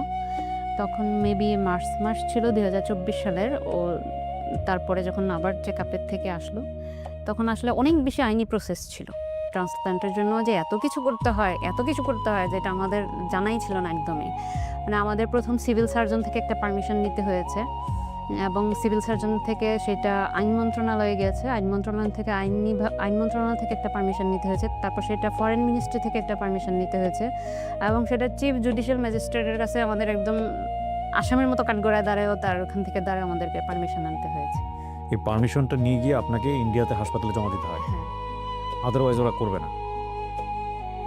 এটা তো কলিজা কেটে দেওয়ার চাইতেও অনেক এটা ডিফিকাল্ট অনেক একটা। বেশি সাফার ছিল আমাদের এই জার্নিটা, অনেক বেশি সাফার ছিল। মানে এর কাছে যাই, এ বলে এটা আমার কাজ না, এটা ওর কাজ, এ বলে মানে এত বেশি এই কাজগুলো নিয়ে। ইভেন দো এই কাগজগুলো আমাদের অ্যাটাস্টেড করাতে হয়েছে, নোটারি করতে হয়েছে, ট্রান্সলেট করতে হয়েছে, এত বেশি কাগজগুলোতে এত প্রবলেম হয়েছে। তারপরে জার্নিটা মানে এই কাগজগুলো নিয়ে আমাদের মূলত তার পরবর্তী লাইফটাতে আরো বেশি কষ্ট করতে হয়েছে। তারপর যখন আমরা এই কাগজগুলো গুছাই আমরা যাই, যাওয়ার পর ওখানে কি হয়, মানে আমার বাবা, মানে আমি যেহেতু ডোনার, আমার ফ্যামিলি থেকে আমার ভাই কিংবা আমার বাবা, যেই হোক আমার ফ্যামিলির একজন মেম্বার আমার গার্ডিয়ান হিসেবে ওখানে যেতে হবে, এবং তাদের উইলিংলি বলতে হবে যে হ্যাঁ আমার মেয়ে এই কাজটা করতেছে, এটাতে আমরা সম্মতি আছে, আমাদের কোনো আপত্তি নেই। তখন হচ্ছে যে আমাদের দেশের ওই যে ইয়েটা শুরু হয়ে যায়, ছাত্র আন্দোলন শুরু হয়ে যায়। জি, তখন ভিসা পাওয়াটা খুব টাফ ছিল। আমার বাবা ভিসা পায় নাই, 2-3 বার আমরা ভিসা জমা দিয়েছি, আমার বাবা ভিসা পায় নাই, এবং আমার ফ্যামিলির কেউই ভিসা পায় নাই, সবাইকে দিয়ে ট্রাই করেছি, কেউ তখন ভিসা পায় নাই।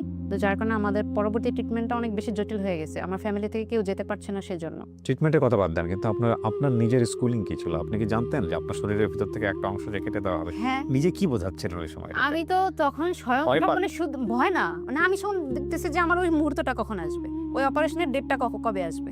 কি বলেন? অপারেশনের ডেটটা আমার এট এনি হাউ তাকে অপারেশন করাতে হবে, তাকে বাঁচাতে হবে, নাহলে যে কোনো সময় যে কোনো একটা দুর্ঘটনা ঘটে যেতে পারে। আপনার নিজের কোনো ভয় লাগতো না?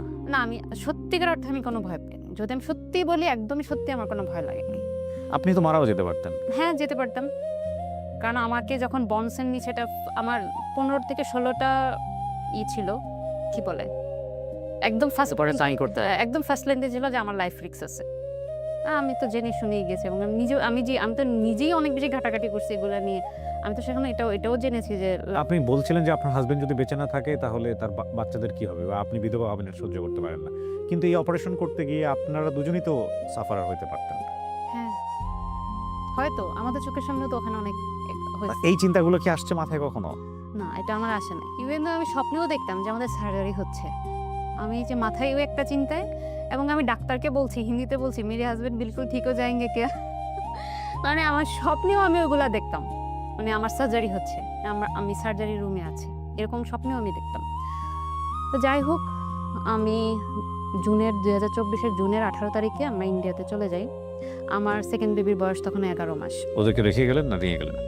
ওদেরকে রেখে গিয়েছি আপনার মায়ের কাছে? আমার মায়ের কাছে। আমার মা ছিল আমার বাসায়, এবং যেদিন আমি যাব সেদিন সন্ধ্যা থেকে আমার হাজব্যান্ডের জ্বর, ওর প্রায় সময় জ্বর আসতো, এবং লিভার রোগীদের এটাই একটা বড় সমস্যা যে ওদের প্রায় সময় খুব হাই ফিভার থাকে, 104 105 এরকম হয়ে যায়, ওদের জ্বর থাকে এরকম প্রায় সময়। তো ওর সন্ধ্যা থেকে ওর জ্বর, মানে মানে সকালের ফ্লাইট আমাদের, ওর সন্ধ্যা থেকে জ্বর, এবং অনেক জ্বর। ও শুয়ে আছে, এদিকে বাসায় আমাদের একটু বাইরে মানে লোকজন ছিল, যেহেতু সকালে চলে যাচ্ছি, বেঁচে ফিরবো কি ফিরবো না জানি না, অনেকই ইমোশনাল। কিন্তু আমি হচ্ছে মানে কবে অপারেশন হবে, আমার মাথায় শুধু এটা, কবে অপারেশন হবে, আমি যাচ্ছি আসছি ওইসব কোনো কিছু চিন্তা করছি না। তো আমি আসলে ওই দিন সারাটা রাত ঘুমাতে পারিনি, এতদিন আমার একটু খারাপ লাগে নাই, কিন্তু ওই সময় যে মনে হয়েছে যে আমি কি আবার আমার বাচ্চাদের দেখতে পারবো কিনা, আবার ফিরে এসে ওদেরকে ধরতে পারবো কিনা। সারাটা রাত আমি আমার ছোট বাচ্চাটাকে কোলে নিয়ে বসেছিলাম, বড় বাচ্চাটা আমার পাশে শুয়েছিল। ও তো কিছু বুঝে, 10 বছর বয়স, ও তো অনেকটাই বুঝে, ও তো কান্না করতেছে, ছোট ছোট ও তো কিছু বুঝে না। ওকে নিয়ে আমি সারাটা রাত বসা, শুধু কাঁদতেছি। ফজরের আজান দিল, উঠে নামাজ পড়ে আমরা রেডি হয়ে গেলাম, যেহেতু তখন বাংলাদেশে আন্দোলন চলছে। আমাদের ফ্লাইট ছিল 11টায়, কিন্তু আমরা খুব আর্লি মর্নিং বের হয়ে যাই, কারণ একটু পর রাস্তাঘাট বন্ধ হয়ে যাবে, আমাদের পৌঁছাতে ঝামেলা হবে।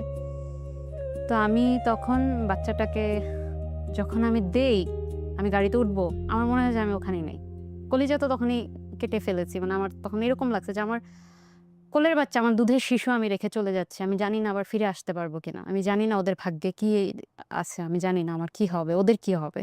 আমি আর ফিরে আসতে পারবো কিনা জানি না। এয়ারপোর্টে পৌঁছানোর সাথে, সাথে আমি বমি করে মাথা ঘুরে পড়ে যাই। তখন মানে এমন একটা সময় পড়ি, তখন যে আমি চেক ইন করতেছি তখন আমি পড়ে যাই। তখন চেক ইন অফিসার আমাকে ফ্লাই করার অনুমতি দিচ্ছে না। উনি আমাদের ফ্লাইট ক্যান্সেল করে দিচ্ছে। ওহো! তখন তো মানে আমি তো পড়ে গেছি। আমার হাসব্যান্ড আমাকে ধরে বসে আছে। উনি যখন বলল যে আপনারা ফ্লাই করতে পারবেন না, এটা শুনে আমার মাথা খারাপ হয়ে গেছে। আমি তখন ওই অবস্থায় উঠে দাঁড়ায় পড়ছি। আমি বলছি, "না, না আমি ঠিক আছি। আমি ফাইন। কিছু হবে না। আমি তো ঘুমাই নাই, এই রাতে ঘুমাই নাই। এজন্য আমার একটু খারাপ লাগছে, মাথা ঘুরাচ্ছে।" তখন উনি আমাকে বলল যে, "এই পারমিশন তো আমি আপনাকে দিতে পারব না। আপনাকে ডাক্তারের থেকে পারমিশন নিয়ে আসতে হবে।" মানে মনে হলো আল্লাহ কি শুরু হলো, একটার পর একটা বাধা আসতেছে তো আসতেছে। তখন আমাদেরকে এয়ারপোর্টের যে ডাক্তার থাকে ওনার কাছে নিয়ে গেল। ওই রুমে নিয়ে গেল। ওখানে নার্স ডাক্তার অনেক কিছু দেখলো। আমাকে চেকআপ টেকআপ করলো। দেখলো যে আমার বিপি অনেক লো হয়ে গেছে। তখন ওরা আমাকে কিছু মেডিসিন দিল, স্যালাইন ট্যালাইন দিল। ওখানে কিছুক্ষণ থাকার পরে তখন ডাক্তার পারমিশন দিল যে নাও শি ক্যান গো। ইয়েতে লাউঞ্জে গিয়ে আমি শুয়ে পড়ছি। আমার আর কিচ্ছু মনে নেই। আমার আর কিছুই মনে নেই। যখন আমাদের ফ্লাইট টাইম হলো আমাকে উঠাইয়া বলল, "কিছু খেয়ে নাও, চলো যাই।" বলছি, "আমি খাবো না, কিন্তু চলো যাই।" তারপর ওই অবস্থায় আমি উঠে প্লেনে উঠে যে কিভাবেই আমি ইন্ডিয়া গেছি আমি জানি না। আমার সত্যিকার অর্থে আমার কোনো সেন্স কাজ করে নাই তখন। আমি কি সজাগ ছিলাম না ঘুমাইছিলাম আমার কিচ্ছু মনে নেই। তারপর আমি নেমে আমাদের যে রুম নিলাম, রুমে যাওয়ার পর আমি বাসায় ফোন করি, ঢাকাতে ফোন করি। ফোন করে বলি যে আসছি। ৩ মিনিট মনে হয় ৩ মিনিটের মতো কথা বলেছিলাম যে বাচ্চারা কী করতেছে এটা সেটা। বলার পর আমি তখন লাঞ্চ করে ঘুমায়ে পড়ছি। সন্ধ্যা ৮টার দিকে উঠলাম। উঠে ফোন দিই আর ফোন আসে না। তখন বাংলাদেশে নেট অফ করে দিল। ওই দিনই নেট অফ হয়ে গেছে, ইন্টারনেট বন্ধ। আমি তো তখন পাগলের মতো চিৎকার করা শুরু করছি। মানে আমি আজকে আসলাম, আজকে রাতটা অন্তত জানতাম যে বাচ্চারা রাত ঘুমাচ্ছে না, কান্না করতেছে না, কি করতেছে। সারাটা রাত আমি শুধু কান্না করছি, সারাটা রাত। ছোটখাটো বাচ্চারা যখন হসপিটালে দেখতাম, এখানে সেখানে দেখতাম, যে কোলে নিতাম। মানে কেন যেন নিজের বুকটা খুব হাহাকার লাগতো বাচ্চাদের জন্য। ওদের কান্না, ওদের কথা মনে হতো সারাক্ষণ আমার কানে বাজতেছে। ওখানে যাওয়ার পরে আমাদের এত টেস্ট প্রতিদিন করতে হতো। মানে আমার শরীর থেকে ব্লাড নিতে আমার এই জায়গাটা পুরো বিষাক্ত হয়ে গিয়েছিল, কালো হয়ে গেছে। সিটি স্ক্যান, এমআরআই, এইটা সেটা কত কি। আমার ভয়াবহ অভিজ্ঞতা হয়েছে সিটি স্ক্যান আর এমআরআইতে। সিটি স্ক্যান মেশিনে আমাকে কিছু একটা মেডিসিন আমাকে স্যালাইন দিয়ে দিয়েছিল, যেটা আমার পুরোটা শরীরের শিরা উপশিরা সব ফুলে গেছে সাথে সাথে। এবং ওরা আমাকে বলছে যে এরকম একটা ফিল হবে, আপনি ভয় পাবেন না। এবং আমার নিঃশ্বাস বন্ধ রাখার কথা ছিল, যে আপনি যখন মেডিসিনটা আমরা আপনাকে পুশ করবো আপনি নিঃশ্বাস বন্ধ রাখবেন। নিঃশ্বাস বন্ধ রেখে ওই অবস্থা আমার শরীরে, মানে একটা মেডিসিন যাচ্ছে, সারা শরীরের রগগুলা ফুলে যাচ্ছে। আমার মনে হচ্ছে কান, নাক, মুখ সবকিছু দিয়ে আমার ফুটন্ত গরম পানি বের হচ্ছে। আমার এমন লাগতেছে, মানে সবকিছু দিয়ে এরকম একটা, মানে আমি নিজেকে কন্ট্রোল করতে পারতেছি না। তার মধ্যে আবার আমাকে বলছে আমাকে নিঃশ্বাসটা একটু বন্ধ রাখবে। ওইটা এত ভয়াবহ অভিজ্ঞতা ছিল। তারপর এমআরআই মেশিনে আমার ১.৫ ঘন্টা লাগছে। আমি এমআরআই মেশিনের মধ্যে পুরা মনে হচ্ছে আমি কবরে আছি। এমআরআই মেশিনটা একদম পুরো এরকম না, মানে একদম কবরের মধ্যে মনে হচ্ছে আমি ১.৫ ঘন্টা শুয়েছিলাম। এবং হসপিটালের সমস্ত ডিপার্টমেন্ট, সমস্ত ডাক্তাররাই আমাদের দেখলো। ডাক্তাররা দেখার পর সবাই সার্টিফাইড করলো যে আমরা ট্রান্সপ্লান্টের জন্য আমরা ফিট আছি। ডাক্তার আমাকে এটাও বলছে যে তুমি কি স্বইচ্ছে এখানে এসেছো কিনা, যদি তোমার হাজব্যান্ড ফোর্স করেছে কিনা, বা তার ফ্যামিলি থেকে তোমাকে ফোর্স করে পাঠাইছে কিনা। যদি এরকম কিছু হয়ে থাকে তুমি আমাদেরকে বলো, আমরা এটা অন্যভাবে বলে দেবো যে তুমি মেডিকেলি ফিট না। আমি তখন মানে বলেছি যে না, এরকম কোনো কিছুই না, আমি স্বইচ্ছায় এসেছি এখানে। হসপিটালে বড় যে ডাক্তার, যিনি প্রফেসর, ওনার অনুমতির অপেক্ষায় ছিলাম। তো লাস্ট উনি আসলে ডেটটা দেয়, ওনার কাছে গিয়েছি, উনিও আমাদেরকে পারমিশনটা দিয়ে দেয়, ডেট হয়। তখন থেকে আসলে একটু ভয় লাগা শুরু করলো যখন আমাদের ডেট ফিক্সড হয়। দুজনের অপারেশন কি একই দিনে হবে? হ্যাঁ, একই দিনে। লাইক আপনার কাছ থেকে নিয়ে ওকে দিয়ে দিবে? হ্যাঁ, একই দিনে। ভর্তি হলাম, তার পরের দিনে আমাদের সার্জারি হওয়ার কথা ছিল। তো সামহাও আমাদের সার্জারিটা একদিন পিছিয়ে যায়, কারণ তখন একটা ইমার্জেন্সি কেস চলে আসে, একটা বেবির ইমার্জেন্সি ট্রান্সপ্লান্ট করতে হবে। তো আমরা যেহেতু চাচ্ছিলাম, আমি ডোনারের সার্জারিটা একটু রোবোটিক করার জন্য। তাহলে রোবোটিক বলতে এটা এমনিতে তো আপনার ফুল বডি ওপেন করতে হয়। রোবোটিক বলতে হচ্ছে আপনার রোবটে ৫-৬টা ফুটা হবে পেটের মধ্যে। ওই রোবটের যে আর্মসগুলা, ওগুলা পেটের মধ্যে দিয়ে আমার লিভারটা কেটে, আমার যেহেতু সি সেকশন বেবি হয়েছে, তো ওই সি সেকশনের জায়গাটায় আবার কেটে ওই দিক দিয়ে লিভারটা বের করবে। ওকে। আমার আর বডি ওপেন হচ্ছে না।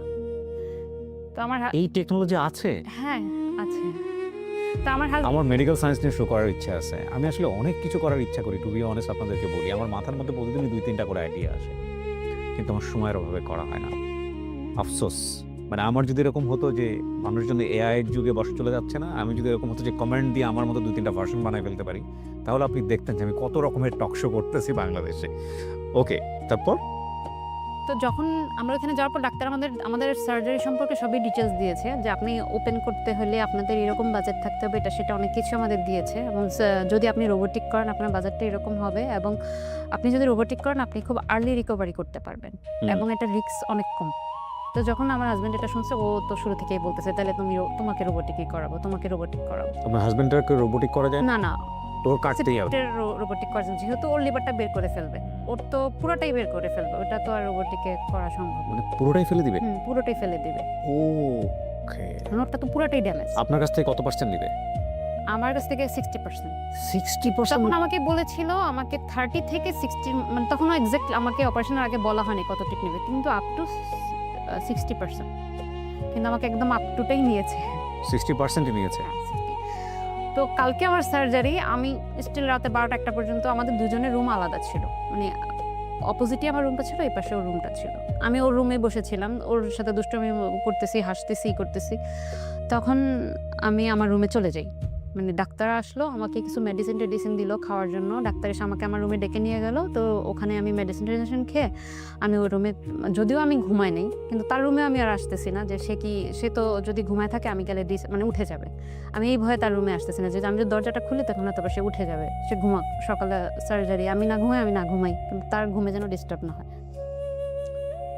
অস্থির যে কখন, মানে আমি তখন অস্থির, কেন আমার সার্জারিটা হচ্ছে না, কেন লেট হচ্ছে। ওই যে একদিন মাঝখানে গ্যাপ হয়ে গেল, এত মন খারাপ হয়েছে আমার। তার 2 দিন আগে আমি শুনেছি একটা পেশেন্ট অ্যাডমিট হয়েছে, সকালে ওনার সার্জারি হবে, উনি রাতে মারা গেছে।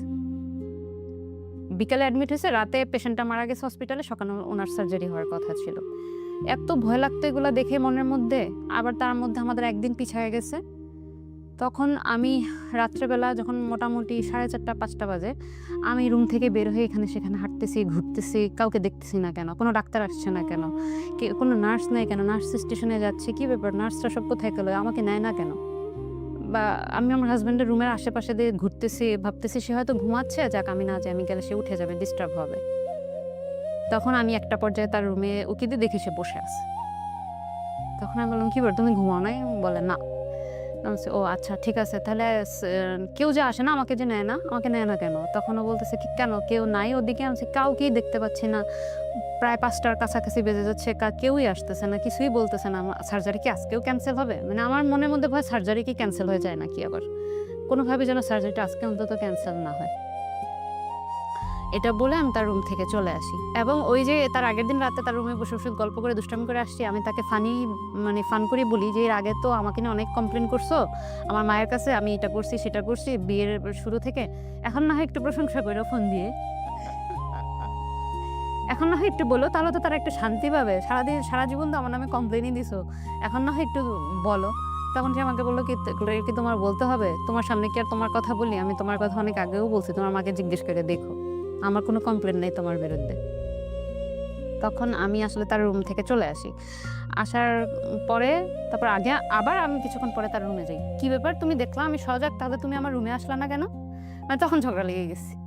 তুমি দেখলাম আমি সজাগ, তুমি তোমার রুমে কেন বসে আছো? তখন আমি বলতেছে যে আসলে আমার কি করা উচিত, আমার মাথা কাজ করতেছে না। মানে আমাকে তখন এটা বলতেছে যে আমার যে তুমি যে সজাগ আমি তোমার রুমে যাব, আমার সেটাও আমার মাথায় আসতেছে না, আমার মাথা টোটালি কাজ করতেছে না।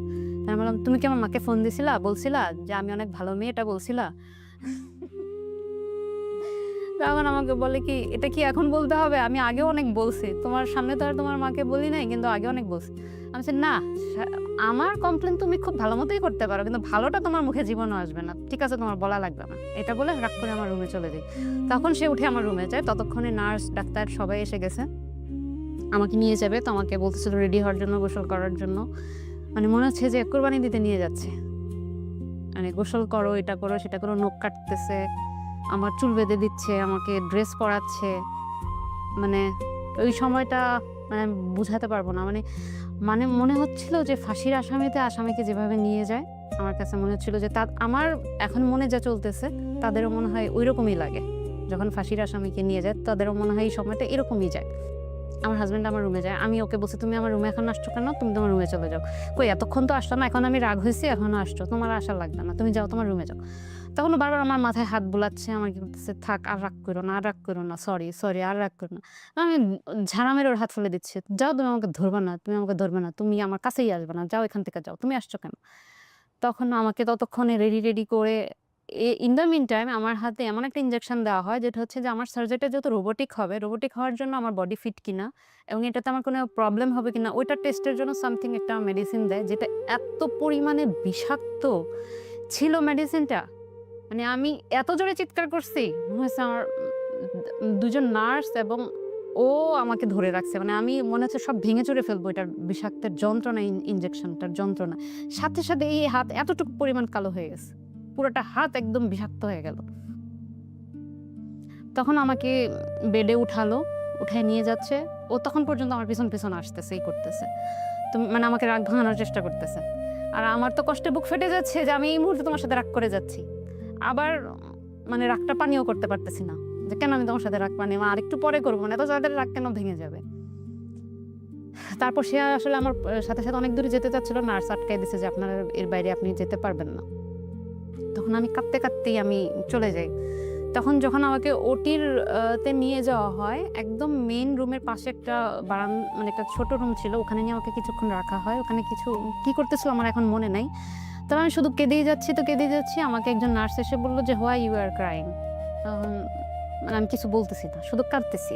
তখন ওরা ভাবছে যে আমি সার্জারি ভয় পাচ্ছি কিনা বা কিছু একটা। তখন আবার ডাক্তার একজন আসলো যে ম্যাম আপনি কাঁদছেন কেন? তখন আমি বললাম যে আপনি কি আমার হাজব্যান্ডকে এখানে আসতে দিতে পারবেন, এখানে আসতে বলবেন? তখন আমাকে সে বলল আচ্ছা ঠিক আছে দেখি কি করা যায়, সেটা বলে ভিতরের রুমে চলে গেল। তখন এসে আমাকে বলল যে your husband is your recipient right? আমি বললাম ইয়েস। বলে যে সরি ম্যাম, রিসিপিয়েন্ট তো এখানে সার্জারি রুমে এখন আসতে পারবে না। ওরা ভাবছে যে আমার হাজব্যান্ড হয়তো অন্য কেউ, আমার রিসিপিয়েন্ট হয়তো অন্য কেউ। তখন আমি তাও কান্না করতেছি, তো ওরা বুঝতেছে আসলে আমি পরে আমি বলছি যে আসলে তার সাথে আমার কিছু কথা আছে, মানে ওই যে আমি রাগ করে আসছি, এখন চাচ্ছি যে একটু ভালোভাবে কথা বলে সার্জারি রুমে যাই। তখন আমি তারে বললাম যে আমি একটু কথা বলতে চাই, একটুর জন্য 2 মিনিটের জন্য আসতে দেন প্লিজ। তখন সে তার ডাক্তার তার ফোন আমার হাতে দিয়ে বললো যে তুমি ফোনে কথা বলো। কিন্তু মানে আমি যে নাম্বার ডায়াল করব সেটাও আমার মাথায় নাই, কিছু নাই। আমি তার ইন্ডিয়ান নাম্বারটাও আমার মুখস্থ ছিল না, বা কি করবো আমার। আর তখন এখানে ঠিক আছে লাগবে না তাহলে আর, মানে তখন ওই কাঁদতে কাঁদতেই আমাকে ভিতরে রুমে নিয়ে গেল। তো ওরা বারবার সবাই আমাকে জিজ্ঞেস করতেছে কাঁদছো কেন, ভয় পেও না, এটা সেটা। তো তখন আমি কাঁদতেছি আর আমার বাচ্চা দুইটার মানে আমি চোখ বন্ধ, টোটালি আমার চোখ বন্ধ। বাচ্চা দুইটা মানে একদম কি বলে ছবির মতো করে আমার চোখে ভাসতেছে বাচ্চা দুইটার ফেস। আমি অনেক দোয়া কালাম পড়ার চেষ্টা করছি, কিন্তু ওই অর্থে আমি যেগুলো চিন্তা করে রাখছি যে আমি হয়তো এই দোয়াগুলো পড়বো, কিন্তু ওই রকম ভাবে আমি পড়তে পারিনি। শুধু লা ইলাহা ইল্লাল্লাহ মুহাম্মাদুর রাসূলুল্লাহ এতটুকুই বলে যাচ্ছিলাম। আমি জীবনের শত শত হাজার হাজার মানুষের গল্প ক্যামেরায় ধারণ করেছি, রেডিওতে ধারণ করেছি, টেলিভিশনে করেছি, বাট রাইট নাও আমি যে ফিলটা পাচ্ছি এটা আমি কোনোদিন কোনো গল্পে পাইনি। আমার কাছে মনে হচ্ছে কি আমার 4টা বাঁশ খোলা হয়ে গেছে, ফাঁকা হয়ে গেছে। এই গল্পটা আজকে যারা শুনেছে, এখন পর্যন্ত যারা আছে, আমি জানি না তাদের এই অনুভূতিটা হচ্ছে কিনা। আমি আপনার অপারেশন থিয়েটার দেখতে পাচ্ছি এবং আপনি যে অপারেশন থিয়েটারে যাচ্ছেন সেটাও আমি দেখতে পাচ্ছি। এটা কোনো সিনেমাতে পোট্রে করা, মানে নাটকে পোট্রে করা, গল্পে পোট্রে করা সম্ভব না। Your husband is so lucky, মাশাআল্লাহ, সো লাকি। বলেন কি হয়েছে? শুধু আমার হাজব্যান্ড লাকি না, আসলে তো আমি আমার গল্পটাই বলছি। আমি অনেক বেশি লাকি। সে এত একজন ওয়ান্ডারফুল মানুষ আমার লাইফে, মানে আমার এই 13 বছর সংসার লাইফে আমি কখনো দেখি নাই যে তাকে অপছন্দ করে এরকম একটা মানুষ, যে এই মানুষটা তাকে অপছন্দ করে। সত্যি কথা, আমি ফ্যামিলি বলেন, ওর ফ্রেন্ড সার্কেল বলেন, ওর কলেজিয়াস বলেন, আমি কারো কাছ থেকে দেখি নাই যে জাহিদকে অপছন্দ করে এরকম একটা মানুষ। আমি যখন ওটিতে সার্জারি রুমে গেলাম, আমি জাস্ট আমার চোখ খুলে তাকানোর মতো সাহস ছিল না ওইভাবে আর কিছু।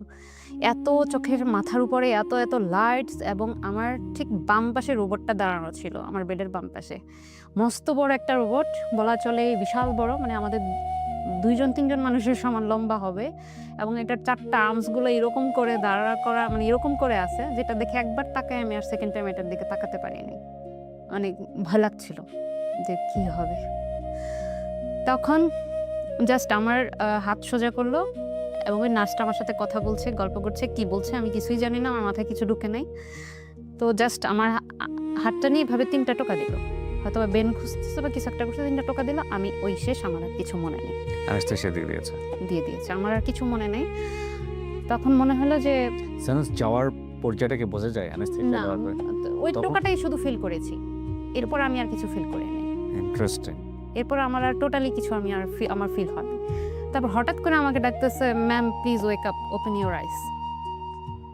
মানে আমি তখন চোখ খুলতে পারতেছি না, মানে আমি চেষ্টা করছি চোখ খোলার জন্য, কিন্তু আমি পারতেছি না। ওকে।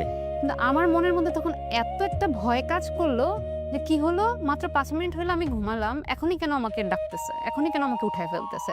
তার মানে কি আমার সার্জারি হয় নাই? যেহেতু এর আগে আমাদেরকে ডাক্তার বলছে যে donor is most important to us, আমরা ডোনারের রিস্ক হবে এমন কোনো কিছু আমরা রিস্ক নিতে পারবো না।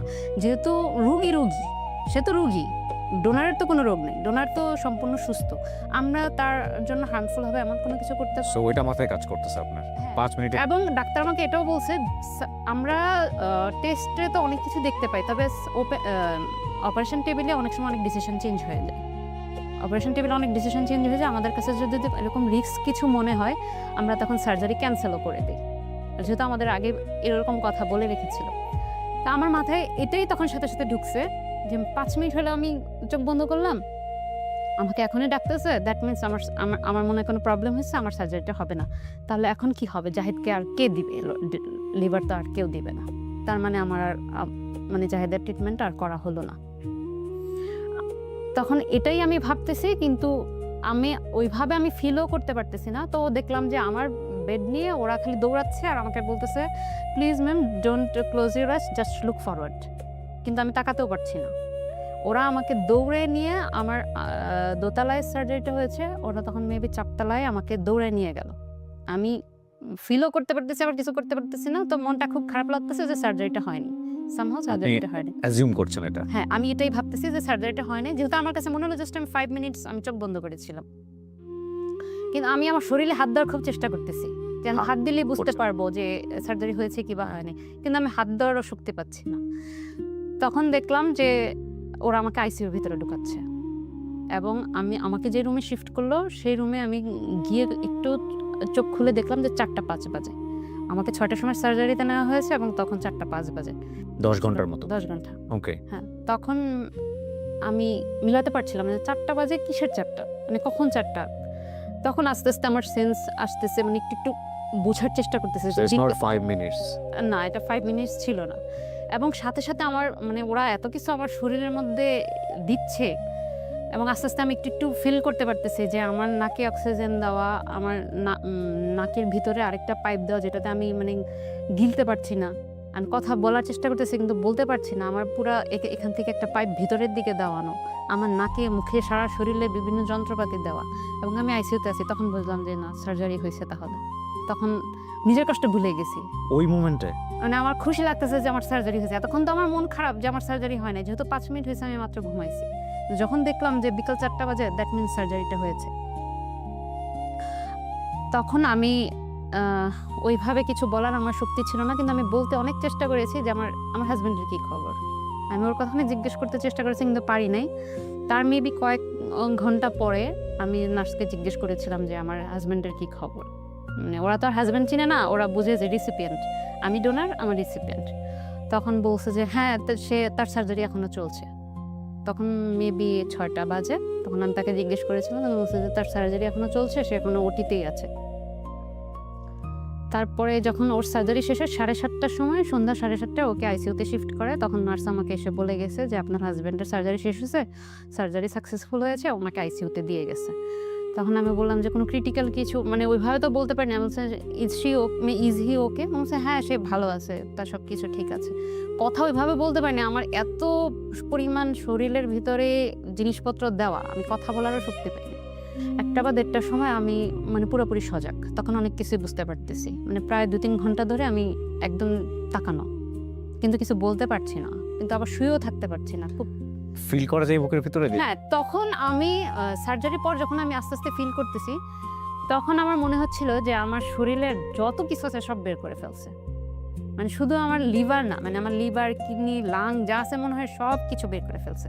আমার ভিতরটা পুরো ফাঁকা লাগতেছে, এবং আমার এত বেশি বমিটিং ফিল হচ্ছিল, আমি বারবার বলতেছি যে আমি বমি করব, কিন্তু আমার বমি হচ্ছে না। এবং একটা পর্যায়ে রাতের মাঝখানে আমি নার্সকে বলতেছি যে আমি না আর এখানে শুয়ে থাকতে পারছি না, আমার আমার খুব খারাপ লাগতেছে। তখন আমার হাতের কাছে একটা বাটন ছিল, ওরা আমাকে বলে দিয়েছিল যে যখন আমি অনেক বেশি পেন ফিল করবো তখন যেন বাটনটা প্রেস করি, তাহলে আমার এইখানে ৩টা ক্যানুলা করা ছিল ঘাড়ের মধ্যে, তাহলে আমার এই ঘাড়ের মধ্যে দিয়ে ৩টা মানে পেন কিলার যাবে এটার মধ্যে, যখন আমি পেন ফিল করবো এটা চাপ দিলে আমাকে বলছে যে পেন কিলার ঢুকে যাবে ওটা।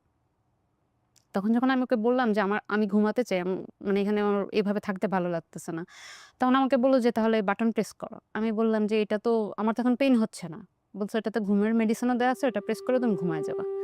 তো এটা দেওয়ার পরপরই মোটামুটি আমি আবার ঘুমায় গেছি। তারপরে সকাল থেকে একটু মোটামুটি কথা বলতে পারছি। তো নার্সদেরকে বারবার শুধু জিজ্ঞেস করতেছি যে আমার হাজবেন্ডের কি খবর, রিসিপিয়েন্টের কি খবর। বলছে সে ভালো আছে। আচ্ছা তাহলে তার এখনো সেন্স আসে না কেন? তখন পর্যন্ত তার সেন্স আসে নাই, তার পরের দিন সকাল পর্যন্ত সেন্স আসে নাই। এদিকে তো ঢাকায় মোটামুটি আমার বাবা মা সবাই ধরে নিছে সে নাই, যেহেতু কালকে সার্জারি হয়েছে আজকে পর্যন্ত তার সেন্স আসে নাই, তার মানে সে নাই।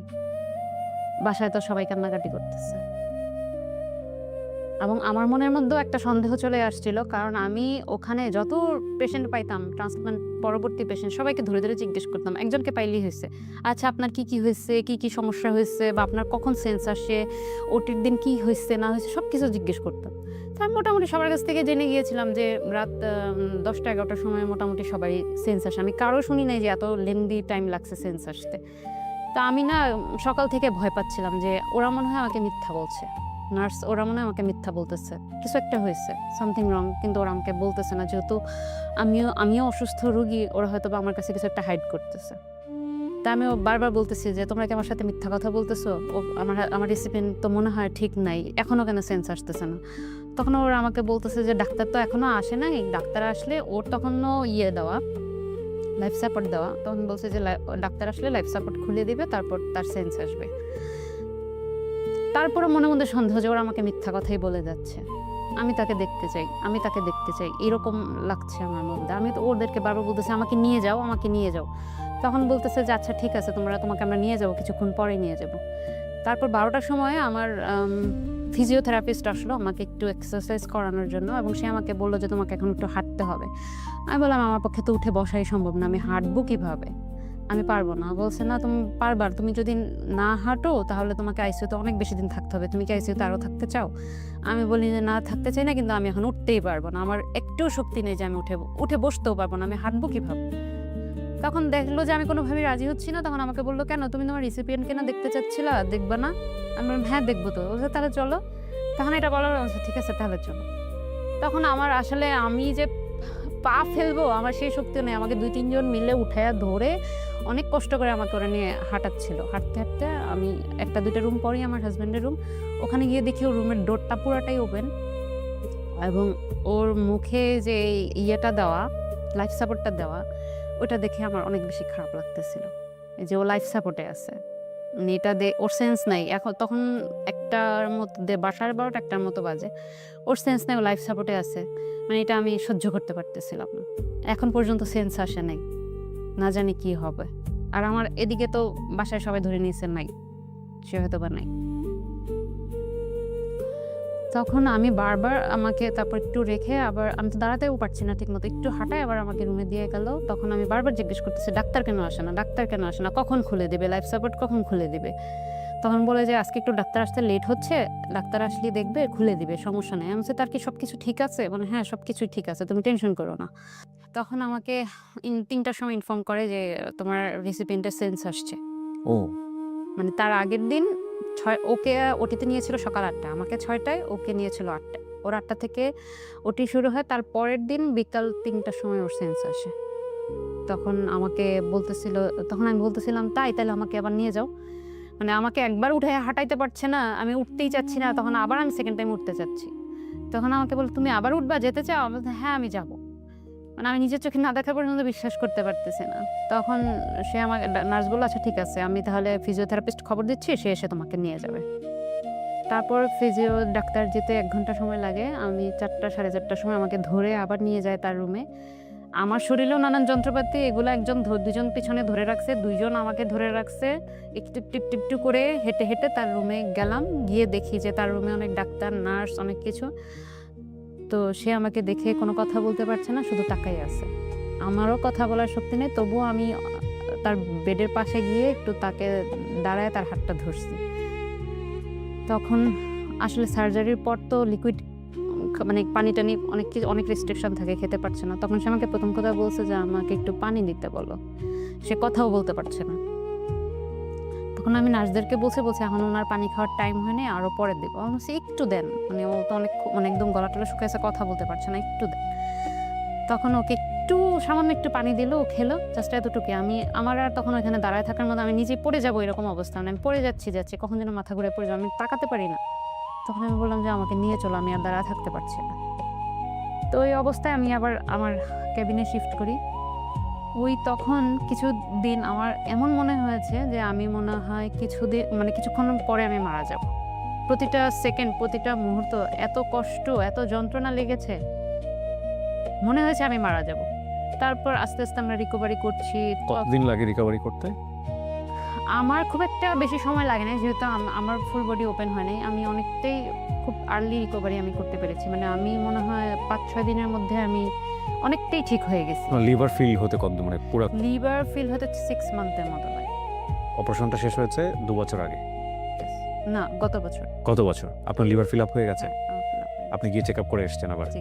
আলহামদুলিল্লাহ। আর আপনার হাজবেন্ডের কি অবস্থা? ও ওই যে লাস্ট মান্থে গিয়েছিল, ওটাও ফিল আপ হয়ে গেছে বলে। It's like a new liver. Yes. এখন উনি আর হেপাটাইটিস বি তে নাই ওনার।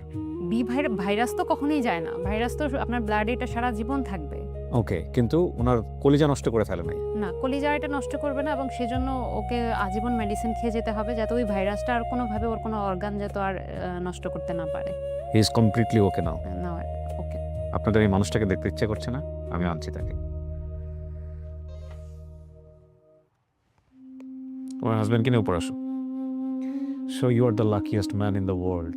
মানে আমার চোখে দেখা আর কি, আমি তো এভাবে চিন্তা করি না। মানে আমার রাইট নাও এই ফিলিংসটা হচ্ছে যে সুখী বা সৌভাগ্যবান মানুষদের যদি সামনাসামনি দেখার সুযোগ হয়, তাহলে যে ক্যাটাগরিতে মানে আপনার নাম আসা উচিত, সেই রকম একজন মানুষকে আমি দেখছি আর কি।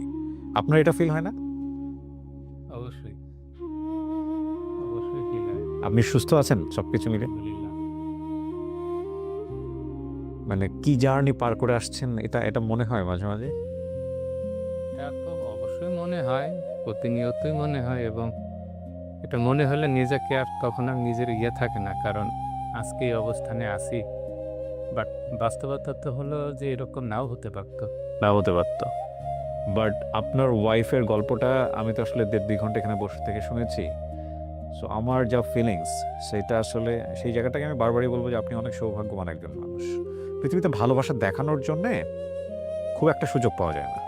ধরেন দুজন মানুষ বছরের পর বছর একসঙ্গে থাকে, কিন্তু ভালোবাসা দেখানোর জন্যে, ভালোবাসা প্রমাণ করার জন্য কিছু কিছু উপলক্ষ চলে আসে জীবনে, কাঙ্ক্ষিতভাবে হোক অনাকাঙ্ক্ষিতভাবে হোক। এবং সেই রকম একটা জায়গায় উনি প্রুফ করেছেন নিজেকে যে আপনি সে যে কত, আমাকে এতদিন টলারেট করেছে, এটাও অনেক বেশি। অন্য কেউ হলে সেটা করতো না।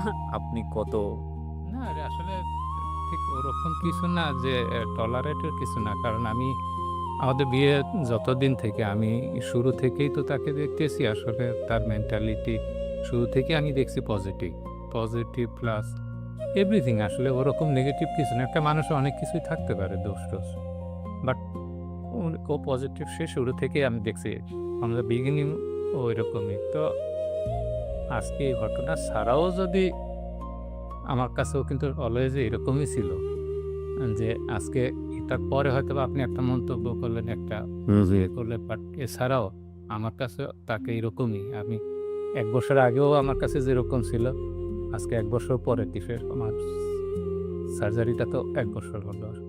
তো 1 বছর পরেও আমার কাছেও কিন্তু এতটুকু কমতি নাই, বরং 1 বছর পরেও যে আমার কাছে আরেকটু বাড়ছে বিষয়টা ওরকমও না। কারণ আমি ওকে ডে 1 থেকে তো দেখতেছি। আসলে ও একটু সেপারেট, আমার মনে হয় সবার থেকে আলাদা। একটু সেপারেট। আপনি আপনার শাশুড়িকে নাকি অপারেশনের আগে ফোন টোন দিয়ে বলেন নাই যে ও ভালো মানুষ? আজকে চাইলে ভিডিওতে বলে দিতে পারে। না, ওইভাবে কথা প্রসঙ্গ হয়েছে। আমি জি। অলরেডি ওকে এটা বলছি যে আসলে মুখ দিয়ে বলা যে আসলেই বলা, অন্তর দিয়ে বলাটাই সবচেয়ে ইম্পর্টেন্ট। আসলে ওইটা মিন করার কিছু না। আমি আসলে দেখানোতে বিশ্বাসী না, কখনোই না যে দেখানোতে বিশ্বাসী না। কারণ আর আমি বলে দিই, মানে আপনার যদি লাগতো আমার ধারণা উনিও দিত। ডেফিনেটলি সেটা আমার জন্য